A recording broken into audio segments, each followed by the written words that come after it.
We are so excited. We are so excited to have you all here today celebrating Women's History Month. And I just want to mention a few things about MCE before we get started. For those of you who aren't familiar with Maryland Capital Enterprises, we are a nonprofit based here in Salisbury that empowers businesses to grow, create jobs, and generate wealth across Maryland's Eastern Shore and the state of Maryland. Maryland Capital is also a host of the Women's Business Center, and we assist women that are getting started in business or if they're trying to expand their business. We do marketing consulting, business consulting, training classes, conferences such as this. We do micro and small business loans also through MCE. And I wanted to mention Maurice Ains, who is our executive director. Unfortunately, he could not be with us today. He's out of town, but he wanted to send his well wishes and thank everyone for joining us today. And next we're our special guest speaker today, City of Salisbury Mayor Jake Day. Jake, we're so glad to have you here. Good morning. Thank you for having me. So first of all, happy Friday to everyone. And it's an honor to be here with you today. The City of Salisbury is busy celebrating International Women's Month.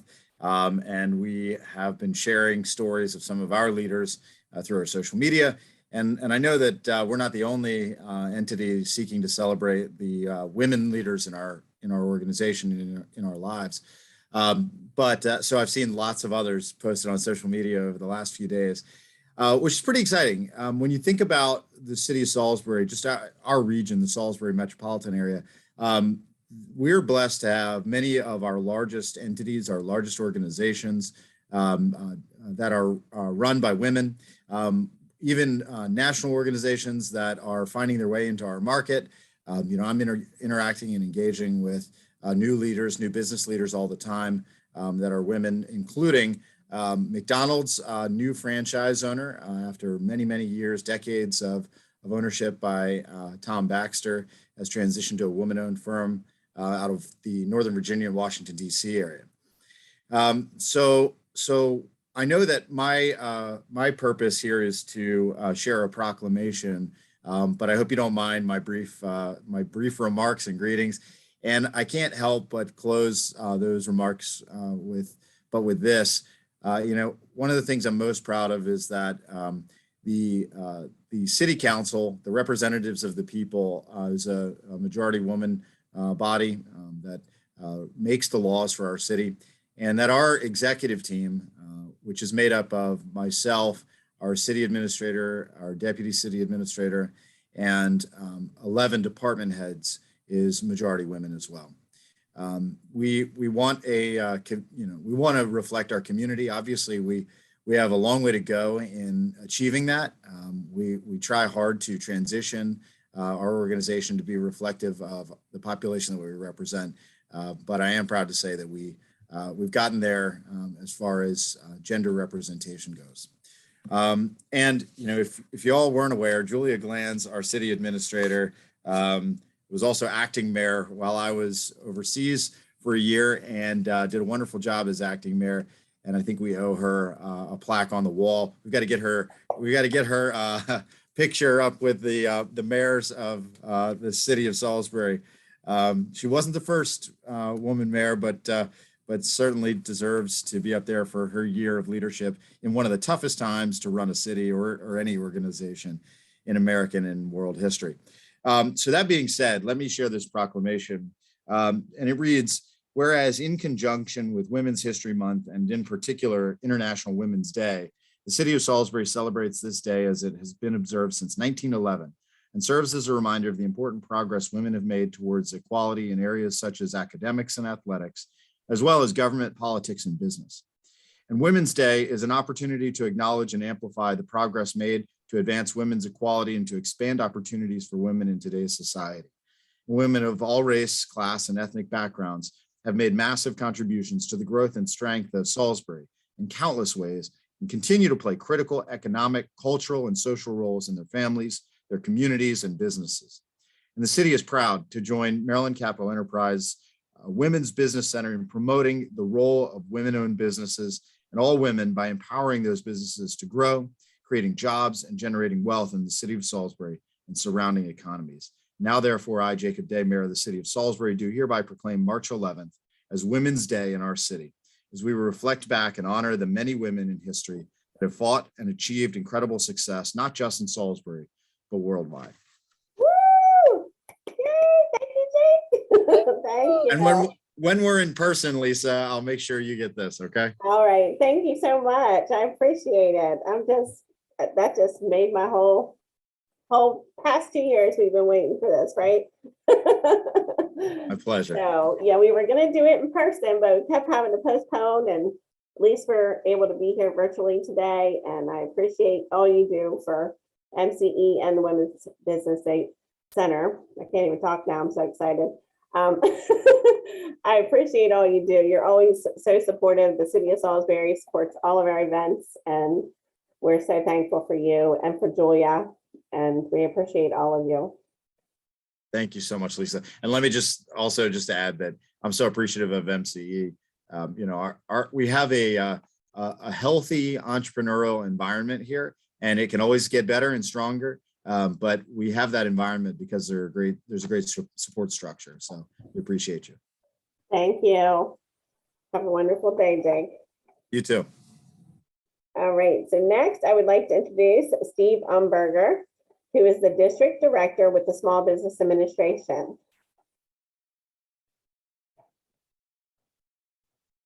Steve?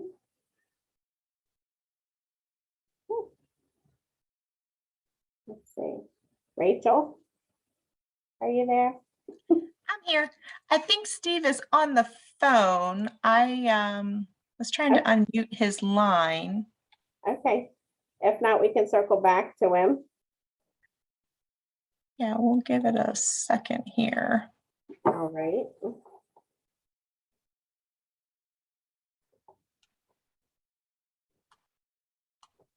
Can you unmute it?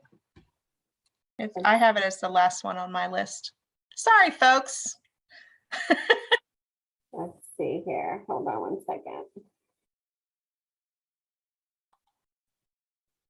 It's not letting me do it.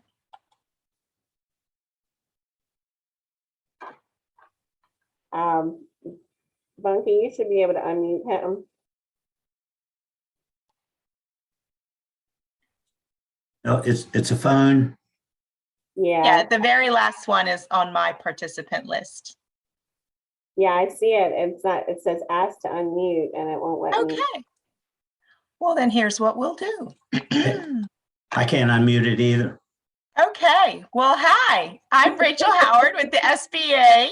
Apologies, everyone. Thank you so much for joining us today. I won't talk a whole lot because you're going to be bored to tears. Listen to me a little later in the morning. I'm going to try not to. We'll keep everybody awake. But just on behalf of Steve Umberger, who is our district director, us being the U.S. Small Business Administration, the Baltimore district office, certainly we're so excited to be with you this morning, and thank you all so much for joining us. As maybe you know, maybe you don't, the Women's Business Center program is an official program of the U.S. Small Business Administration. So we're the federal government. We're here to help. Ha ha, big laughs. And certainly we were really excited to be able to bring the program back to Maryland a few years ago. Maryland Capital Enterprises had been with us on the previous running of the program, and they came back and signed on to host the center again. And it's just been a great partnership, and we can't say enough great things about the center. Certainly Maurice, who unfortunately isn't here to hear the kudos, but definitely Lisa and Bunky and all of the counseling team. I know Nick is with us today from the financing side of it. So again, I'm not going to talk a whole lot because I'm going to have some time again later in the morning, but just absorb it all in this morning as you go through, and keep in mind that you're not alone. You have resources to help you, and you are absolutely in the best of hands when it comes to working with the WBC and their team. So on behalf of Steve, who, you know, in light of the world technical issues, we apologize. But again, thank you all for letting us be with you today, and thanks for joining us. And I think it's going to be a great morning. So I will turn it back over to you, Lisa. All right, wonderful. Thank you, Rachel. All right, next we have Anne Frank. She is the director of the Baltimore Metro WBC and my partner in crime and all good things. We work so well together. We partner on a lot of our training classes, most all of our training classes, and they also partnered on the conference with us today. Also Morgan Wortham, who is the director of the Maryland WBC. Anne, are you on? What's happening? I am everybody? on. Oh, I there you am are. on. I should have been queued up with my mic, but good morning, all, and thank you, Lisa, as we are sister centers and support one another in what we do for women entrepreneurs in our region, because our WBCs are national, and so Lisa and I share a region with Baltimore City and Baltimore County, and then the Baltimore Metropolitan Women's Business Center at Morgan State University then serves Howard County, Carroll County, Frederick County, and Hartford County. So, you know, you're covered wherever you need to be. We are here to serve you in terms of one-on-one counseling, trainings, and just, you know, overall support. So thank you for having me, and I'm excited about the conference today, and looking forward to engaging all of you. Thank you, Anne. And Morgan, are you on the line? Morgan wasn't feeling well today. She sent us a message, so we wish Okay. her well. Sorry, I didn't see that. Okay. So moving right along, before I thank our sponsors, I do want to make one announcement before that. And we have, I don't know if you guys saw our raffle that we're doing. We're doing a raffle for a beautiful necklace, sterling and rose. I don't know if you guys can see that. Necklace from King's Jewelers. This was donated from King's Jewelers. They donate to us every year, and we appreciate them. And you can purchase a raffle ticket online. The link, it will be in the chat, and they are $10 for a ticket. And we're gonna have tickets available. You can purchase them until 12 o'clock today, and the winner will be announced at 1 o'clock. So be sure to purchase your raffle tickets. All right. Let's move right on here. Next, I want to thank our sponsors. Our leading sponsors are Salisbury Independent, First Shore Federal, GSB Media, and iHeartMedia. Our supporting sponsors, Bank of Delmarva, Seaside Counseling and Wellness Center, Franklin Purdue School of Business at Salisbury University, Lower Shore Health Insurance Assistance Program. Visionary sponsors, Foursquare Insurance Benefits Management Solutions, Coons Jewelers, Ann Allen, Independent Consultant with Rodan and Fields, Hebron Savings Bank, the Personal Wellness Center, and Lionheart Insurance Group, Jerry Taylor. I'd also like to thank all of our virtual vendors for being here as well. And later, we're going to have time to visit the virtual vendors. There'll be a link in the chat. That way you'll be able to go right to their websites and check out their products and services. But they are the Angry Axe, Women Supporting Women, Holly's Holistic Health, Ocean Elements, Tiffany B Certified Life Coach, Jessica Koch Consulting, and T's Divine Sweets and more. All of our sponsors are also virtual vendors as well. All right, so now it's time for our early bird prize drawing. This is if you were registered by the end of February. If you were registered by the end of February, 4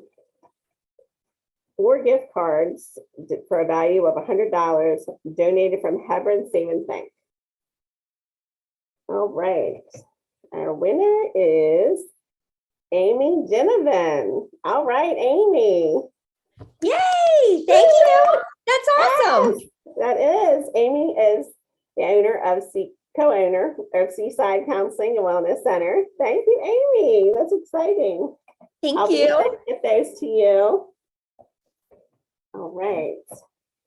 And next, I would like to introduce, trying to multitask here, so bear with me. Pam Gregory is the Chief of Staff, Government Office, Small Business, Minority, and Women Affairs.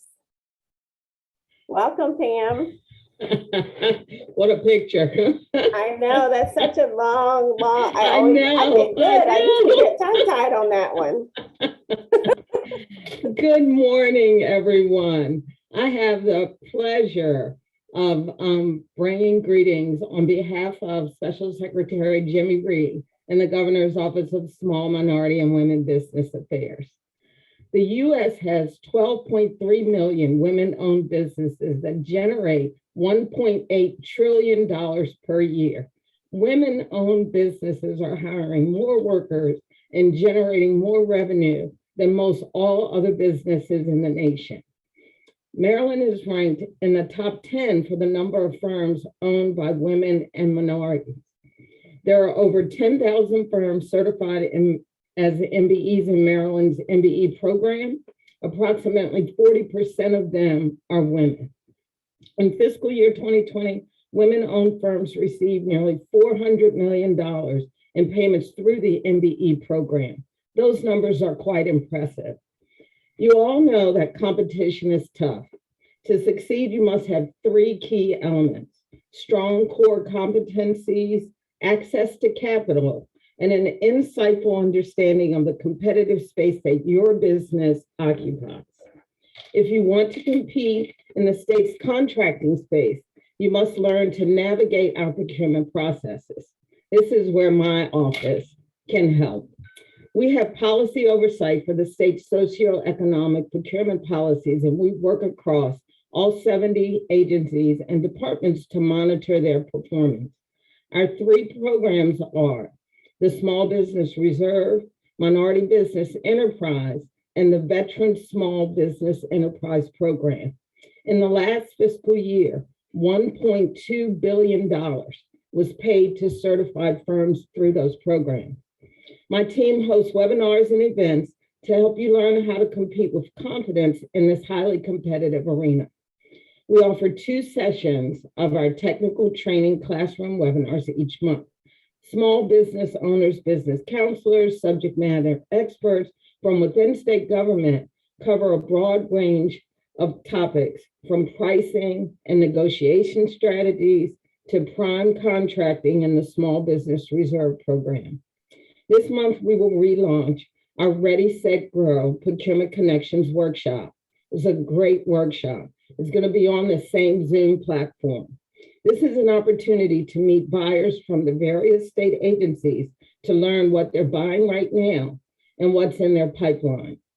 For this upcoming Ready, Set, Grow on March 16th, we have vendors or buyers from the Maryland Aviation Administration, Maryland Stadium Authority, State Highway Administration, State Police, and Morgan State University.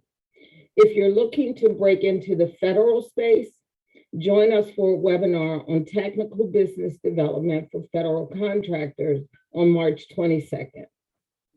On March 24th, we're hosting State Procurement 101.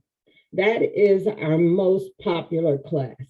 It was developed for small businesses with little to no knowledge of state procurement.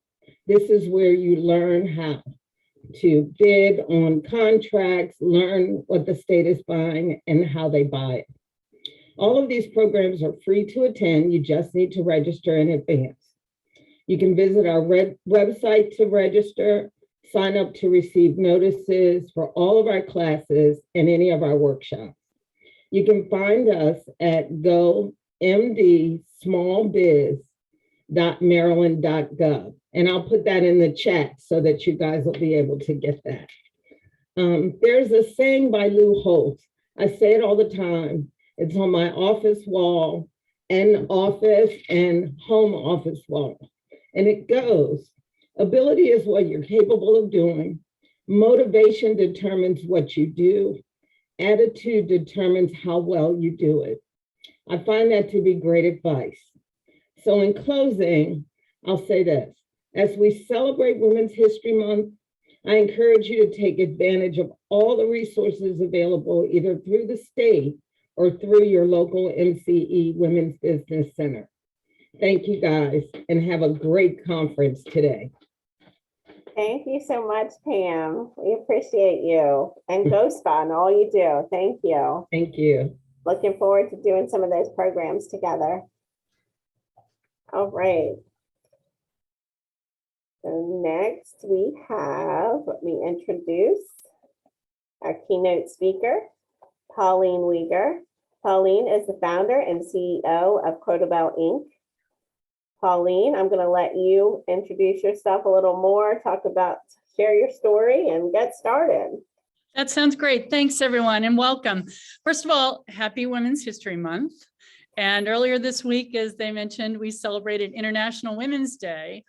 And then in the spirit of St. Patrick's Day being next week, I'm wearing a little green because we all know that entrepreneurs could use a little luck every once in a while. So on a day when everyone's Irish, happy St. Patrick's Day in advance. Lisa, thanks so much. So I really applaud you and the team. I personally have benefited from entrepreneur centers and incubators.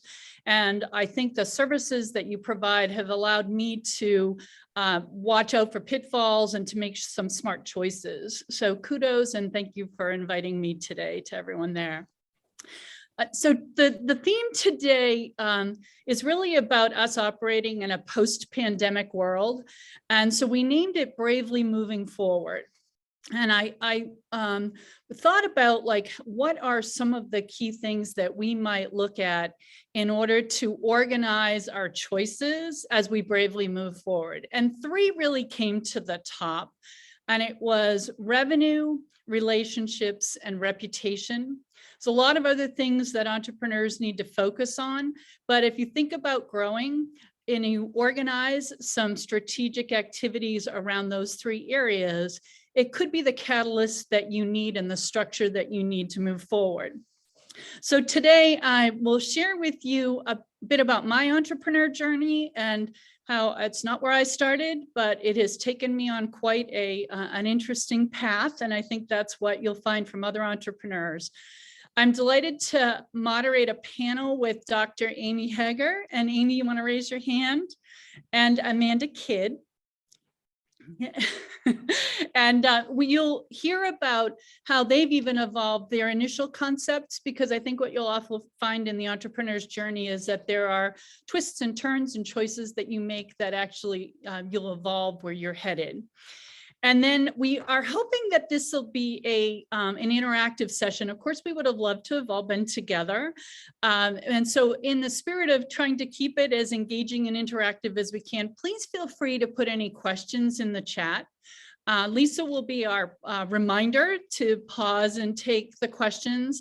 And then at the end of it, we'll leave about 15-20 minutes for an open mic Q&A as well. So please make sure that you're asking. We're going to try to give you as specific insights as we can, and we're happy to dig deeper when you need it. And then let's see, we also have prizes, because prizes are great. So you'll find, as I talk about the Quotable story, we dig deep into the stories of women to elevate their voices. That's really the mission. And Quotable has a patented platform, technology platform, and we also have turned into a product producer.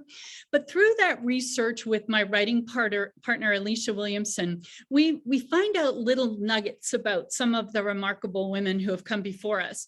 So in the spirit of Amelia Earhart, and as all you might know, she was an iconic aviator, and Amelia liked to give what she called little lifts.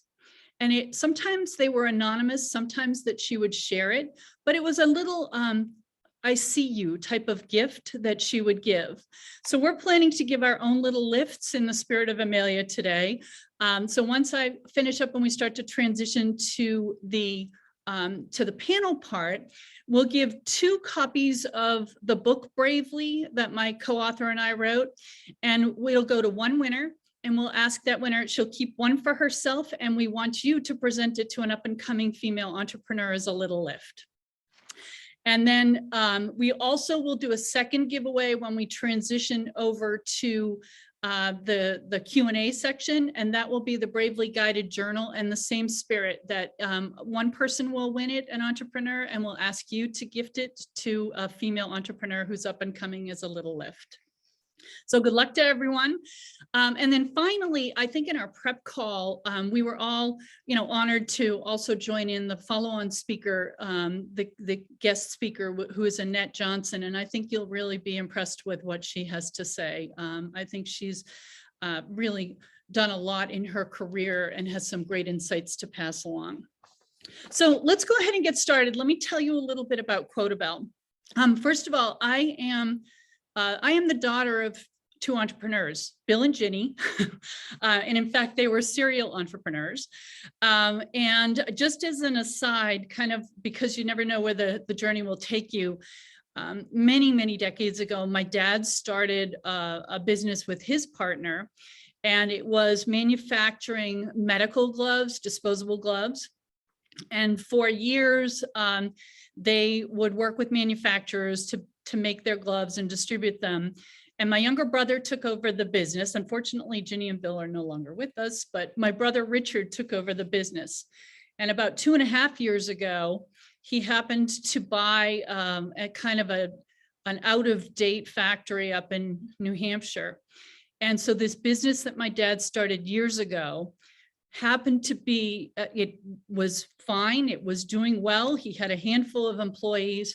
It was in a unique place at a unique time. They had always espoused American-made goods, and all of a sudden, because of a pandemic that nobody would have seen, that business for American-made disposable gloves has exploded. And he has 2 factories, another one that's in consideration to supply our United States with a much needed item from here going forward. And so it's, again, you plot away, and you just never know what will happen. And the government, actually, kudos to the federal government, because they have been real advocates and supporters of that business to make sure that we have the supplies that we need. So that's my kind of familial success story of the day. So hang in there. And let's hope we don't have another global pandemic, but it's like, so Quotabelle, here I am the child of 2 entrepreneurs, and I didn't choose being an entrepreneur to start out with. I actually went the corporate path. And so I had the pleasure of working with some really big companies, with AT&T in Germany as they were starting out. Actually, it was very entrepreneurial for a big company because they didn't have a presence in Germany, and I was there and helped them build that out for a number of years. And I worked for company Deloitte and some tech companies. And so I was always in these big organizations navigating it with really sharp teams and a lot of resources. And I got to the point where I stepped away from that, and I chose to basically channel my entrepreneur roots. And I started to do some rebranding work for the Capital Area Food Bank, which is one of the largest food banks in the United States. And I was really moved by their mission. And so I think one piece of advice that I took away from starting to work with that was, we were getting involved with a $35 million new construction of a food bank that would service Northern Virginia and Maryland and the DC area. And so they really needed to rethink their positioning. And a number of the board members actually had said, why don't you donate your services to this? And the woman who founded the organization, who was one of the people I admired most in the world, the most genuine, lovely woman who has since retired, pulled me aside and she said, women often are asked to donate their services to nonprofits. I would like you to charge for your work. And I thought, whoa, that has stuck with me. And the work that we did was good work that is still being used today. I see it on a lot of their branding. And so it paid off over time. But I think it's a good reminder to us to put a value on your work and maybe push back if people are putting pressure on you, because you will find those champions in the organization. And so what I found from doing this was that the people at the food bank and the people that surrounded it and some of the small businesses I worked with, their ideas were as insightful as any of the people I had worked with at the big companies. But what they lacked was the processes and the support mechanisms that I had had access to. So I started to write a book that would bring some of the insights from the corporate world to it.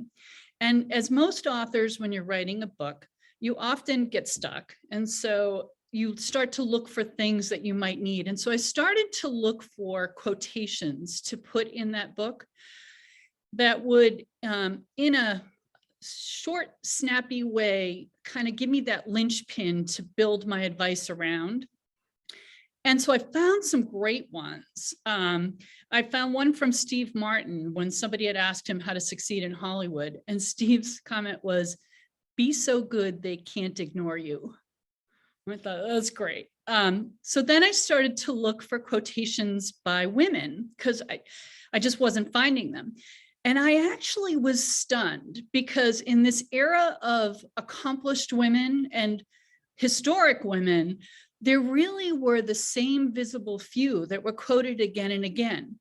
And yet quotations are used by teachers as prompts. They're used by leaders to engage their communities. They're used by nonprofits, and they're used every day. And so I put something up on a LinkedIn group that was for women with like 100,000 members. And I said, looking for great quotes by women, can you help? And people started to list like quote after quote after quote. And often they were the same quote. They were often attributed to a different person. And they were there were some great ones that I had never heard before. And so I started to see just how engaged people are around this world of quotes. And the very first quotation was something that stuck out to me, and it was by a woman that I had never heard of, and her name was Mae Jemison. And so I was like, oh, that's a great quote. Let me go look at who is Mae Jemison. And it turns out she was the first African-American female astronaut. And her story is a remarkable story. And even today, she's working on the future of us in space. I mean, she has very visionary ideas, but she was a physician and a Peace Corps volunteer. And I just was astounded. So my biggest aha from that I share with you is that it's not just the words, it's the story behind it. So Quotabelle is about sharing quotations and making sure that you have access to the story so that you pass along the story. Because what I'm finding through all this research that we've done is really the world is filled with great female role models. We just need to know where to find them. So I looked at this idea and I thought, wow, what if there were, well, let me do some research. So I tapped a researcher, someone with great background, really understood how to do primary and secondary research. And we went out and we tested, like, what's the barrier between people sharing the words of women and their stories? And what we found was through this research that it wasn't that people were choosing the quote because it's a man or a woman. They were choosing it because the words of the story, right? And so it wasn't a barrier because of gender. And so what the problem was that we discovered was it's a supply problem. So we have a quote supply problem. So that's what we set out to fix. And so we have spent the last number of years researching the stories of women.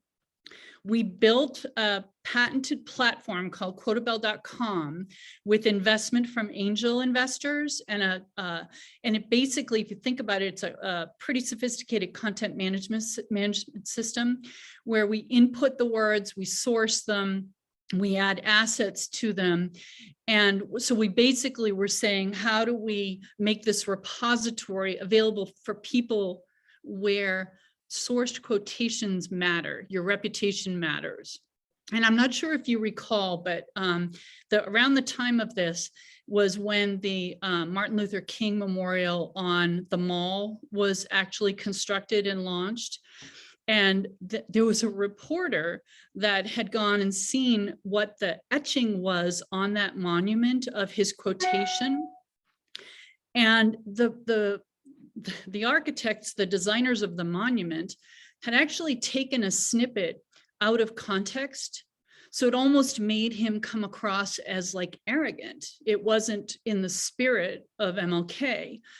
And so this reporter went from the Washington Post went and she wrote about it. And she said, you know, you got to be careful of the words that you put on things when they're out of context, right?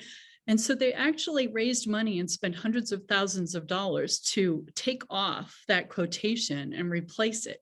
So there is a cost as professionals. When you're called out, it can cost you actually financially if you're not accurately sourcing and taking quotations in context. That's kind of the message I have for you. It's important to really understand what the root was. And we found that again and again through our research, is really understanding the voice and the context of things. So anyway, I raised this money, we built this platform, and then we come to how are we monetizing it? It was always in our mind as we went through it, and we had a few options for monetizing this. One of them was to take advertising revenue for the platform. And one of the things that would have been a significant investment was to figure out how those ads could be placed on our site so that they were appropriate. So you didn't have like someone that believed their whole mission was around a certain topic and the ad was misplaced with that, because it wouldn't match, it wouldn't fit with our spirit.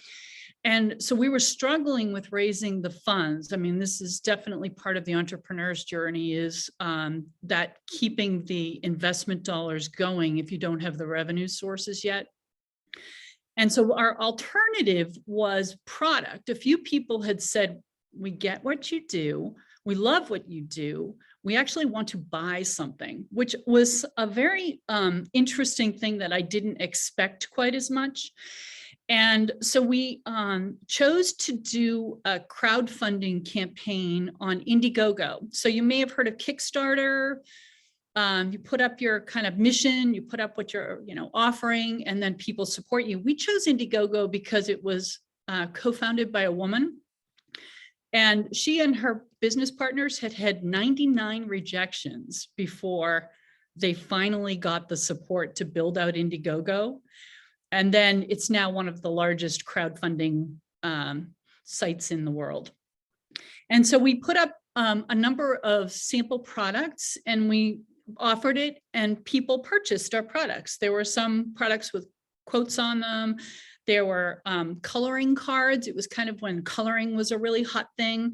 And so what we found was something, again, we didn't expect, was that corporations and event planners actually started purchasing our products more than consumers. And that turned out great. Marriott used them when they acquired Starwood as a way to prompt discussions around values. And so that quotes are very good around those prompts. We found the Girl Scouts used our coloring cards with their leaders, like in workshop sessions, as much as with their young women, their young girls. And so again, it's kind of that learning that went along by taking a chance to do Indiegogo. So we said, okay, we're going to go all in on right now product in order to fund the development of the site.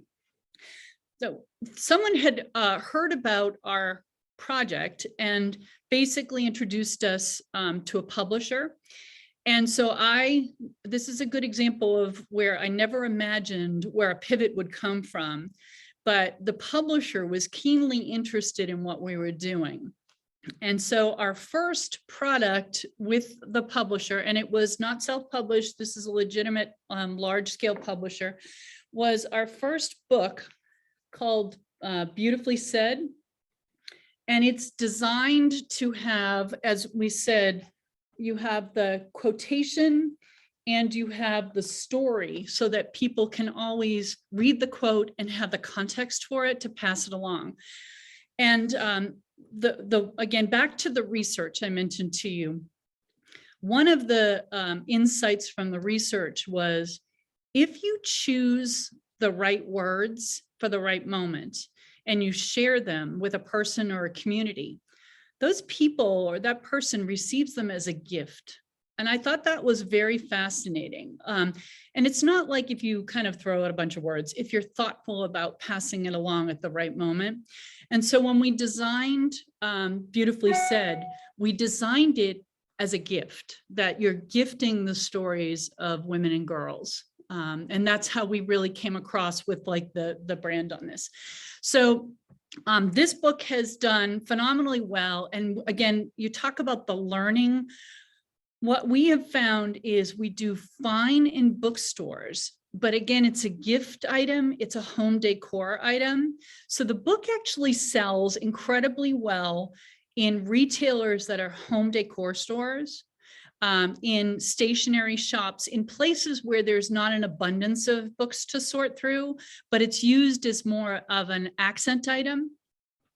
And again, another surprise for me was that events started to purchase the books in large quantities. So Capital One used Beautifully Said with young teen girls to try to teach them to use their own voice and to tell their own story. And so the event and corporate space had turned out to be a really good space for us in terms of the product. So since then, this was about 5 years ago when we launched the book, with that same publisher, a second book came out called Grit and Grace. And so we talk about, there's thematic things in there. Our whole goal is to include people that you may know about, but maybe there's some facts that you don't know, or it's like a reminder, but to have many, many women that you would have never heard about in fields you could never have imagined. So you may find in our products a fly fisher who's built a career. You may find a tech entrepreneur, the woman who founded Zipcar, if you know the car sharing culture. That women have been associated with quite a few inventions and businesses and all, and that's who we really spend time to try to surface alongside the really, more visible few women that we usually do hear about. So I'm going to tell you one more part of this, and then I'll pause for a second and take any questions before we kind of go on to the next part. So one of the things that happened as I was going through this, so it was our first publishing deal. And so really we were becoming a product manufacturer. But the good part about this was I didn't have to take on the distribution, the manufacturing. Basically, they are licensing our brand. It's a brand licensing deal, even more than an author deal. And that's huge in terms of every single step of the manufacturing process, where it's done, when it gets on ships, how it gets into the stores. And so there's a role that I play, that my co-author plays, that we play in doing this to kind of showcase the brand. But a lot of that is off of our backs in effect, right? And so that means we get a smaller share. We get our basically royalty payment. Royalty payments are great because they are recurring revenue, and recurring revenue is a very fine thing. So you do the work up front, and every 6 months I get a check, and that's wonderful. But what we found was, because of the success of our product, our share was not really as generous as it could have been. So when you focus on, for example, the revenue, that we said, we should be getting, we're putting out something worthwhile and we deserve actually more. But how I went to find out that was, I went back to the lawyer who had negotiated the brand licensing deal, who was a professional in the industry. And I spent some time with him and I said, I'm debating, should we get a literary agent who can negotiate a better deal with a bigger publisher? And he gave me some superb advice, but he also gave me introductions.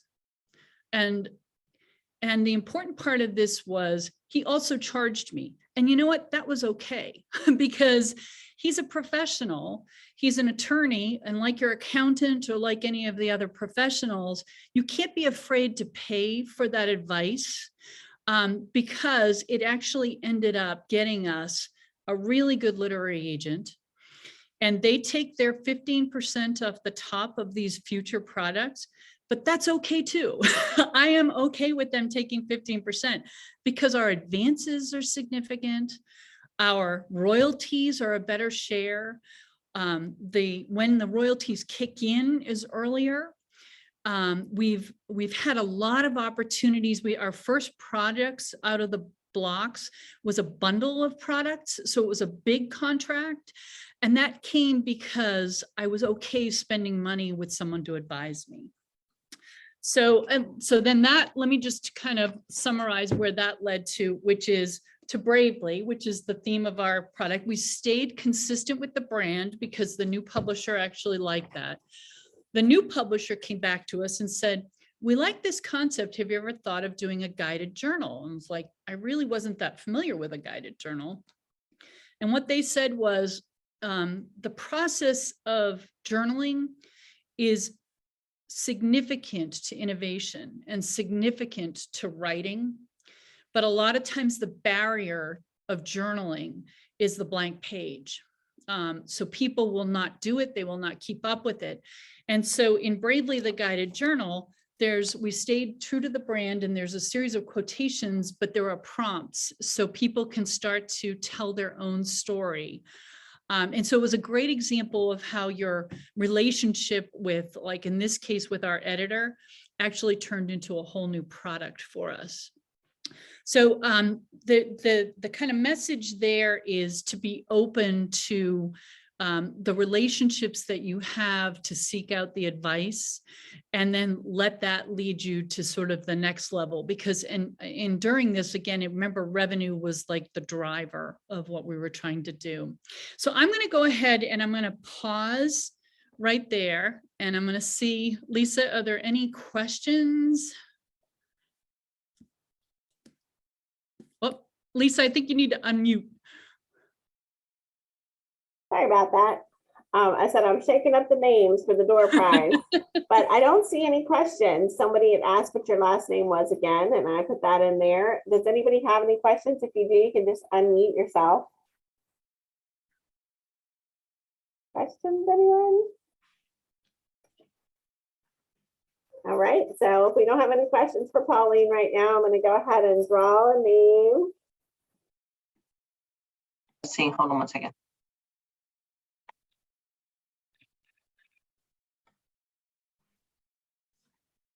I'm sorry. Does somebody have a question? All right, the winner of the Bravely books, Regina Thomas. Is Regina on here?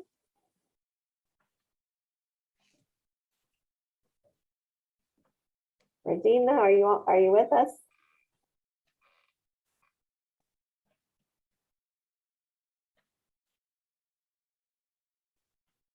No.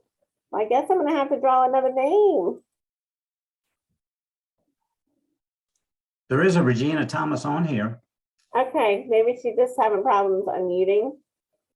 All right, Regina. So definitely email me. I'll put my email in the chat again so that we can connect and I can get these to you. But I have the book right here in front of me. It's wonderful. So Pauline, I'll let you go ahead and introduce. Great. Okay. And so then, so before we switch into the panel discussion, I had mentioned the quotation by Mae Jemison that really got me started on all of this. And I wanted to just share what that was. I just needed to grab the book. So her quotation that caught my attention was, I had to learn very early not to limit myself due to others' limited imaginations. I have learned these days never to limit anyone else due to my own limited imagination. And I thought that was just, that's one of those things that just spoke to me in the moment. So we are moving on to amazing panelists that we have and great stories that they have. As I mentioned to you, Dr. Amy Hager, and it's so funny, Amy, your last name is very close to mine, but totally different pronunciation, Uyghur and Hager, and Amanda Kidd. And so I'm going to go ahead and kick it off with a question, because we'd love to discover about your journey as an entrepreneur. So could you briefly talk, Amy, about where you started as an entrepreneur, actually where you started, because I know you had a career before even that, where you started, where that took you, and where you are now, how it has evolved. Yes. Excuse me. Good morning, everybody.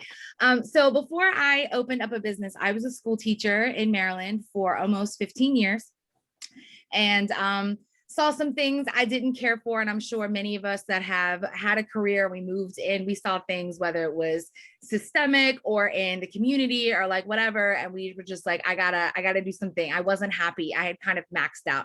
So I transitioned over. I opened an overnight childcare center in Salisbury. We're the only childcare center like its kind in the state. We are just open evening and overnights on the weekends.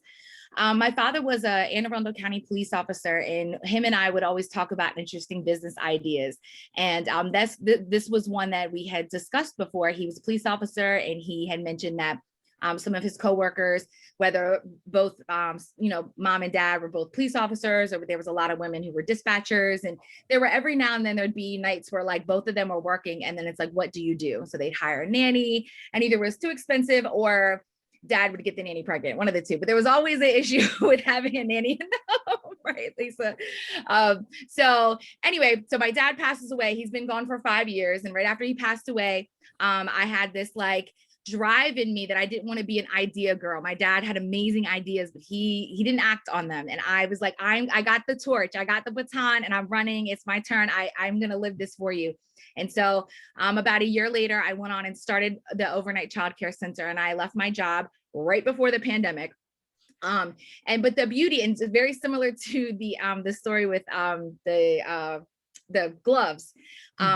People would think overnight childcare center, like I'm competing with parents and family who are free, right? But as you, of course, family and friends, they come with strings sometimes when you ask them for ongoing favors. And while I was watching many of the childcare centers in our area shut down, close their doors, and not open back up, we remained open every day, because all of our moms were essential. People who work at night are essential. Hospitals, nursing homes, like they weren't shutting down at all. We did not have to skip one day. And the state also, just like how the federal government pushed for the gloves, the state worked very hard to keep us open. I did not have to buy not one glove, mask, hand sanitizer, bleach, anything for the whole pandemic. So that was a blessing. And the lesson I learned from that was you have to be innovative in business. Because like I said, we were one of the few that got to stay open and continue to stay open and grew. One of the, not just childcare centers, but one of the few businesses that continue to grow. And I do, I merit that with us being just an innovative center. So yes, it was a headache because some of the rules and policies don't necessarily fit us, but we have to conform to them because we're the only one. Even down to forms, even down to childcare software. We can't use all of it because we're overnight. So like the calendars don't work. It was a lot of headache, but to see that we were such a need, it just really made it all worth it. And then probably a year and a half, 2 years later, I just had people kind of in my ear, not even childcare folks. It was just other businesses that were like, well, how did you do it? And how did you get started? And that started my business coaching journey. And while again, I thought I was going to be helping other childcare centers, I was not. I help people who are in other areas of business, whether it's real estate or commercial cleaning, things like that, and just really trying to find their niche because that's what helped us stand out. So that's kind of how my entrepreneur journey has changed by finding a niche in your community, like really assessing needs. And that's what I did as a teacher. I had a whole classroom of kids, 30 kids, and they all have different needs and different learning styles. And it is my job to assess, do that market research, so to speak, find a need, and then create some kind of resource that can meet the need and help the kids. And so that's exactly what I do with my clients and with our, and with my childcare parents. Great. Thanks, Amy. And Amanda? We'd love to hear your story. Yes, good morning, everyone. So I'm Amanda Kidd, founder and owner of Beat the Rush Delivery. Also working towards starting up 411 Kitchen, which is a nonprofit. So my story kind of started, I want to say back about 2005, when my mom was diagnosed with stage 4 breast cancer. And so our business really derived from the need that our family was experiencing during her sickness. We saw a lot of the things that she went through, she endured through her treatment, through, she went through 2 recessions of her cancer. So we saw, the good days as well as the bad days. And then we also saw the need in the community that she, was in. So me living so far away from her at the time really, drove me to really understand more of how to help her, even from being afar. So if you don't know anything about Beat the Rush Delivery, we are a personal shopping service that provides shopping needs for grocery, food delivery, event delivery for caterers and other food producers, farmers and such. And so my mind really, was geared towards the logistics of things, really, trying to figure out, how to get, the healthy produce and the, products and the goods that she needed, to provide her the level of comfort and to decrease the stress levels that she had, while enduring her treatment and enduring her sickness. And so that was really the drive behind me starting the businesses that I started. Unfortunately, my business actually did not get kicked off until 2014. She did pass in 2012. So like Amy, I didn't want to sit on the idea. I didn't want to, wait any longer. She and I actually would brainstorm and develop the concepts of the business. So she did not get to see the works and the fruit of her labor.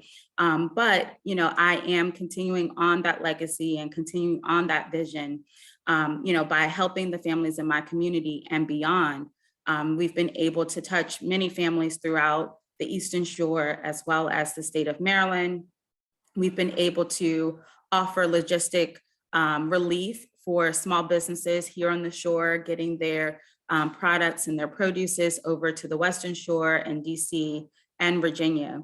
So we've been able to do that over the past 8 years and still finding ways to support local business entities, really provide them the go-between between them and their customers.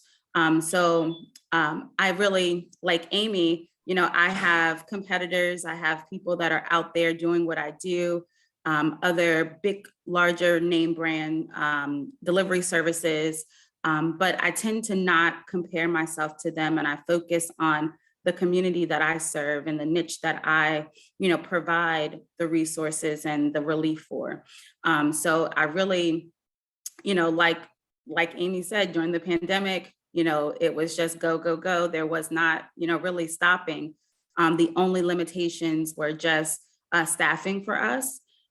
So in the gig world, there are different aspects to it versus, having contractual employees or having salary-based employees. So we did see a lot of changes there, but it was definitely a very good learning experience to really, and it gave me the push that I needed to really dig deeper and establishing some foundations in my business model and really being able to push beyond and seeing, what value I truly brought to the community. Great, great. And then in terms of your new initiative, Amanda? Yes, so 411 Kitchen is what I call phase 3 of my legacy building journey. So we always, have the passion and the drive for, providing access to fresh and local foods, healthier food options, and really closing the food disparity gap within the communities we serve. And so the opportunity came for us to really put that vision to work and bring it to fruition through 411 Kitchen. And so 411 Kitchen is a shared use commercial kitchen space that will be able to accommodate food businesses from startup to expansion needs. Also providing a food entrepreneur business center hub that will assist with connecting to resources and mentors and all types of needs, funding needs that food entrepreneurs may find challenging to do on their own. And so we are looking to be housed in the Packing House, which is a revitalized project that is taking place in Cambridge, Maryland. And so that is looking to be about a 9,000 square foot shared use kitchen space with commercial grade equipment and then storage facility as well. And so we're looking towards the end of the fall to really be up and running, but that is, one of the closing gap initiatives to giving the local business owners the space and the consistent space, really, that they can focus on their business growth, they can focus on the needs, they can really continue to build out what it is that their food journey, their food business journey looks like. And then we're really closing that gap, offering a more diverse palette of foods, in our local community. We all know fast food and, the chains are growing rapidly, but we want to see that same initiative, that same energy be put back into our local caterers and our local food businesses. So I love this story, and I have definitely seen this food entrepreneur culture growing around where I am in terms of small businesses that are cropping up, women-owned and otherwise. And so I think that's a fascinating space to be in right now. So kudos to you. So let me pause and see in terms of questions. So we'll just make sure that we're taking questions as we go. There was one that someone had for me, and this is going to jump back a little bit, but in terms of choosing self-publishing versus traditional publishing, I have since joined a kind of an author illustrator group to kind of push my own self into a new space. And what I have learned is that most people aspire for the traditional publisher. Because of the challenges I mentioned, you may get more of a share of self-publishing, but you are then responsible for like every touch point. You don't have access to the networks of the big buyers of the Barnes and Noble and all that. You're basically going in store by store. There are some success stories around self-publishing. I think sometimes they call it vanity publishing, and you have to be very careful in the space because there are some sketchy organizations that will produce a book for you, but it's not always at the highest quality. So I think if someone has a chance and is interested in the brand licensing or the publishing, that you strive to do the level of quality and build the relationships with a traditional publisher, I think the payoff is actually better. So. Okay, are there any questions before we shift into our the next question for our panelists? I think Lisa, we're okay? I think we're good. There's just a lot of good comments in the chat for Amanda and Amy. They love their stories. Oh, here's one. Is it called For Loving Kitchen? No, it's 411, like the number 4. I'll type it in the chat for everybody. Great. Great. Okay, so we talked to you about focusing on three areas: revenue, relationships, and reputations. We're going to dig a little deeper into that. So I think, as all entrepreneurs know, that revenue is really the lifeblood of the organization. So if you look at the past 2 years, we'll start with Amy. Have you shifted at all your thinking about your revenue as you look to go forward? Have you changed pricing? Have you changed your strategy at all in terms of your revenue sources? Yes. So with the Child Care Center, definitely diving into that market research and finding out what was keeping parents from coming to my center. Because, outsider looking in, oh, it's a no-brainer. Like overnight, you're the only ones. But like I said earlier, I was competing with friends and family. So I had to figure out, how can I compete with friends and family? Friends and family do not require medical forms. Friends and family are not going to ask for registration fees. They're not going to ask for tuition. So I couldn't get around the medical paperwork, but what I could do was offer that I will fax it for you. So I created a full online, thing, because my parents are working at night. They're sleeping during the day. They don't have time to keep running to the pediatrician and drop piece of paper off and then go back 5 days later. And some of my moms don't have transportation. I wouldn't know that unless I dived into the market research and really understanding my client and my ideal mom. And most of my moms, single moms, have multiple children, and they're doing everything by themselves. And like I said, some of them don't have transportation. So being willing to fax things, scan things, print things, making stuff easier for moms. The other thing I do is I offer a payment plan. So it's like, okay, you can't afford the registration fee. You don't have your childcare vouchers just yet. Let's spread this over 24 payments, 48 payments. Like let's get a payment plan in place. That seemed to help moms get in the door. But the major shift with me and money, and not just with my childcare center, but also my business coaching. And this is what I work with my business clients. When we switch into that entrepreneur space, we are leaving that job that had a steady paycheck every 2 weeks. When I was a school teacher, I was not even thinking that there's somebody over at central office nickel and diming everything to make sure that we get paid. I wasn't even, the thought of not getting a paycheck never crossed my mind. Now that I am the top at my company, I'm the one nickel and diming, I'm the one that knows every cent that's in and out of my business. It began to overwhelm me. It was keeping me up at night. I was stressing out, crying. I got to the point where I'm like, I don't even want to fool with this anymore. But I knew I didn't want to go back. And I knew that this was a calling on my life. So I had to figure out how to work through it. So I surrounded myself with rich people. I surrounded myself with money mentors, and really had to get in that mindset that money is not, it's not a one and done, that in your business, money has to flow through your life, and you have to have those streams of income, whether it's a book with the, like how you have that, or it's that day-to-day with clients. But I have to have those avenues open for the money to come through. And I can't run my business where I just bring all this money and hoard it, because it's just going to sit there. I like to talk about money being like, almost like water. Like water is a cycle, and you can't just have it. It's just going to be there stagnant, and it's just going to evaporate. It's not going to help you at all. But if you can figure out, take that money and help you make more money and help you be more sufficient and sustainable, that was my I guess my huge mindset shift, that I can't run my business finances like I did with my personal. Personal, you pay your little bills, maybe you put up a savings, maybe you put a little bit of money away for a vacation. Business is not like that. I have to keep that money constantly flowing through my business, or, it was going to keep me up at night. So that was probably the biggest shift that I had to take when it came to money. Great, great. Amanda, in terms of revenue?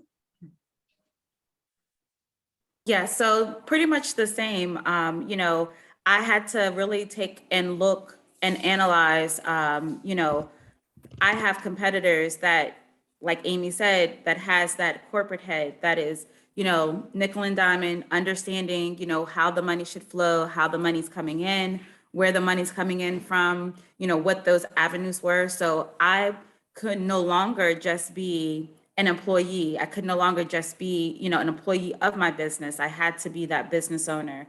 So I had to get mentors. I had to get in alignment with understanding, what is the best, what are the best revenue drivers for our business. For our business, we dealt heavily on customer service, so we, we're fee for service. And so I can't just focus on the one-offs. I had to go after larger contracts. I had to go after things that sustained our business, things that, put us in the position to, if a mom was not able to take and pay for her services and she'd really need, I have moms call me and say, I'm literally sick on my back. I have 2 kids staring at me and we have no food, and it's winter and it's snowing.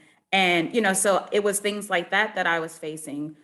Being able to collaborate and connect with our local Department of Social Services was a huge eye opener for me. Being able to see, what exactly the families who we serve are dealing with on a day-to-day basis.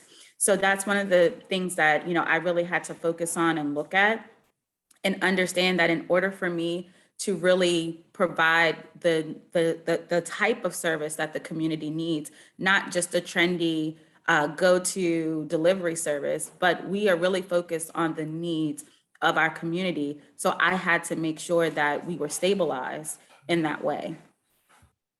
Great, great. You know, it's interesting because I find that cracking the code as quickly as you can on the revenue, like sometimes it's almost like you stumble your way through and then it's sort of an aha. But for entrepreneurs to have those advisors and the counsel to do that as quickly as possible can save a lot of anxiety and being close to the wire. I also think one of the things I've found is like just being comfortable to self-advocate. So, and even if it breaks the norms of an organization, in the publishing world, they often treat an author with discounts to the products, a certain level of discount. And when you buy that product, if I buy my own books through them, I get a discount, but then I don't get a royalty. And so we actually, our market, as I mentioned to you, is often groups.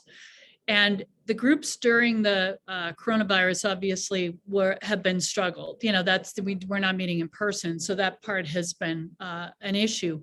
But we took the time to basically get the publisher to recognize Quotabelle as an online retailer, in which case we have a pricing mechanism that we go in through. So not only can I now buy the books at a wholesale price and mark them up for groups as appropriate based on how I can negotiate it, we also continue to get our royalties, which means also our literary agent is happy because she continues to get her share of that as well. But that wouldn't have happened if we didn't continue to push and push and push and say, look, you know, quite frankly, I'm not willing to hand over all of my corporate contacts to someone and let them negotiate the deal. And then I don't get the benefits of it because it takes a long time to build up those kind of relationships. So the bottom line of that in terms of your revenue is self-advocate. So Amy and Amanda, any final thoughts on the revenue side of things before we move on? Okay. All right. Any questions? Let's see. We'll come back. There's a question here about kind of balance out caring for selves. Let's come back to that one kind of after we get through these topics, because that's a very good question. Okay, so relationships. Everybody will find that they have strategic relationships. And so the question here is, as we move into this post-pandemic growth mode, how do you double down on certain ones? What are the ones that are popping to the top that actually will be catalysts for clients or prospects, strategic alliances, maybe advisors? So can you share examples, Amy, of those relationships that you're looking to, that will create value for you as you move forward? Yeah. I think as business owners, we initially are looking for that customer, you know, because that's going to be the quick money. But I want you to focus on this idea of having champions for your business. So I don't just think about people who have children or that work overnight. I'm thinking about anybody else in the community, because I get referrals a lot. I still, you know, I'll be on Facebook and it'll be somebody mentioned you in a post, and it'll be somebody that I don't know has tagged us in somebody else's post looking for overnight care, and they're raving about us. And then I kind of go digging and find out that it was a friend of a mom or a coworker of a mom that has been raving about, you know what I mean? So having those connections, because you never know who knows somebody that is going to be, you know, a paying customer at some point. So I like to be on the look for that. And I like to include that audience in our marketing. So yes, I include stuff on social media and email for parents, but I also make sure that we are out and about in the community events. I serve on a couple of different agency or, you know, committees in the community. Not that I necessarily think, again, that that's going to get me direct business, but people are going to know my name, and that's free, you know, publicity. So just trying to cultivate those champions for your business. The other one, and I kind of talked about it a little earlier when it came to money, was this other group is having coaches and mentors. I've heard this quote just kind of paraphrased a bunch, is about, you don't want to be the smartest person in the room. And if you are, you need to find another room. And I know that, especially if you were somebody who was successful in your previous career, and then you transition over. It's a humbling experience to want to be the person that's not the smartest in the room and that doesn't know everything. That's a mindset shift, because the reality of it is that like, I didn't know how to run a business. I knew how to run a classroom. And reality of it is when I sat with my mentors and I allowed myself to not beat myself up and say, I don't know what I'm doing. They say, no, you do. You know how to assess a classroom. I use the example when I first got started with today. I know how to assess for needs. I know how to create things. I know how to work with irate parents. So I do have customer service experience. I do know how to do some of these things. I do know how to advocate for my kids in the classroom. So I know how to advocate for my staff, for my business, for my clients. So just understanding that, like, getting people around you that are going to boost your self-esteem, but then also teach you. You need somebody that's like several steps ahead of you, $250,000 ahead of you, $3 million ahead of you. Like, I want millionaires in front of me helping me come along. And that's what I'm doing. Like, so I may be at the, $250,000 mark, and I'm pulling people behind us. So, in regards to those relationships, like, you need people in front of you, but then, like, don't forget the people that are behind you, and, like, constantly be reaching back. And I love, like, that's what this group is, and that's what this conference is for. So I'm loving it. Yes. Thank you. Yes. All right. And in terms of your strategic relationships as you look to grow, Amanda, can you share your thoughts? Absolutely. So, not really being from the Eastern Shore of Maryland, I kind of had to gauge and learn the laws of the land, so to speak. And, one of the things that I've quickly recognized from moving from the Western Shore to here was, that there was a level of more calmness and a little, more laid back in, the aggressiveness of business. And so where I was just go, go, go, go, go, some people were like, okay, hold on, pump your brakes. First off, I need to know who you are. I need to know who your people are, where you're from, all of this. And so I really had to quickly learn that reputation was, it was the tone. It was the norm. You really was able to do what you did because of your reputation, because of who knew you, because of who knew, who was attached to you. So quickly understanding that, I was able to then not to be so overwhelmed with, getting the word out about my business, because once the word got out about me, then naturally my business would follow. And so I was able to, go and to be who I was, not to put on anything, not to, because people can smell when you're just coming in, just wanting to just be about business.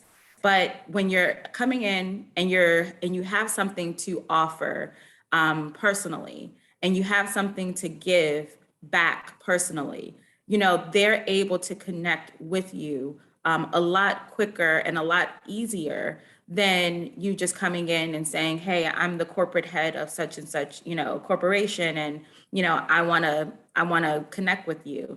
And so the reputation for me, was, in the place of reputation was really just being who I was, and authentically being and unapologetically being, who I am. And it just really gave me more comfortability of talking about my business, and people then able to put two and two together as to why my business is what it is and why I'm in the industry that I'm in. I started out in 2003, and probably even before then, because in high school, I did a lot of things dealing with the community. I volunteered a lot. I, worked on committees, and this, navigating, that culture was not difficult for me. It just really came as, at ease. And then me being able to really tap into that, and then realize, like, oh, wait a second, like Amy said, like, I've been doing all these things, like, all this time, like, this is who I am. And so it just really flowed for me. And then being able to not to shrink myself, and not to, say, oh, I can't do this and I can't do that.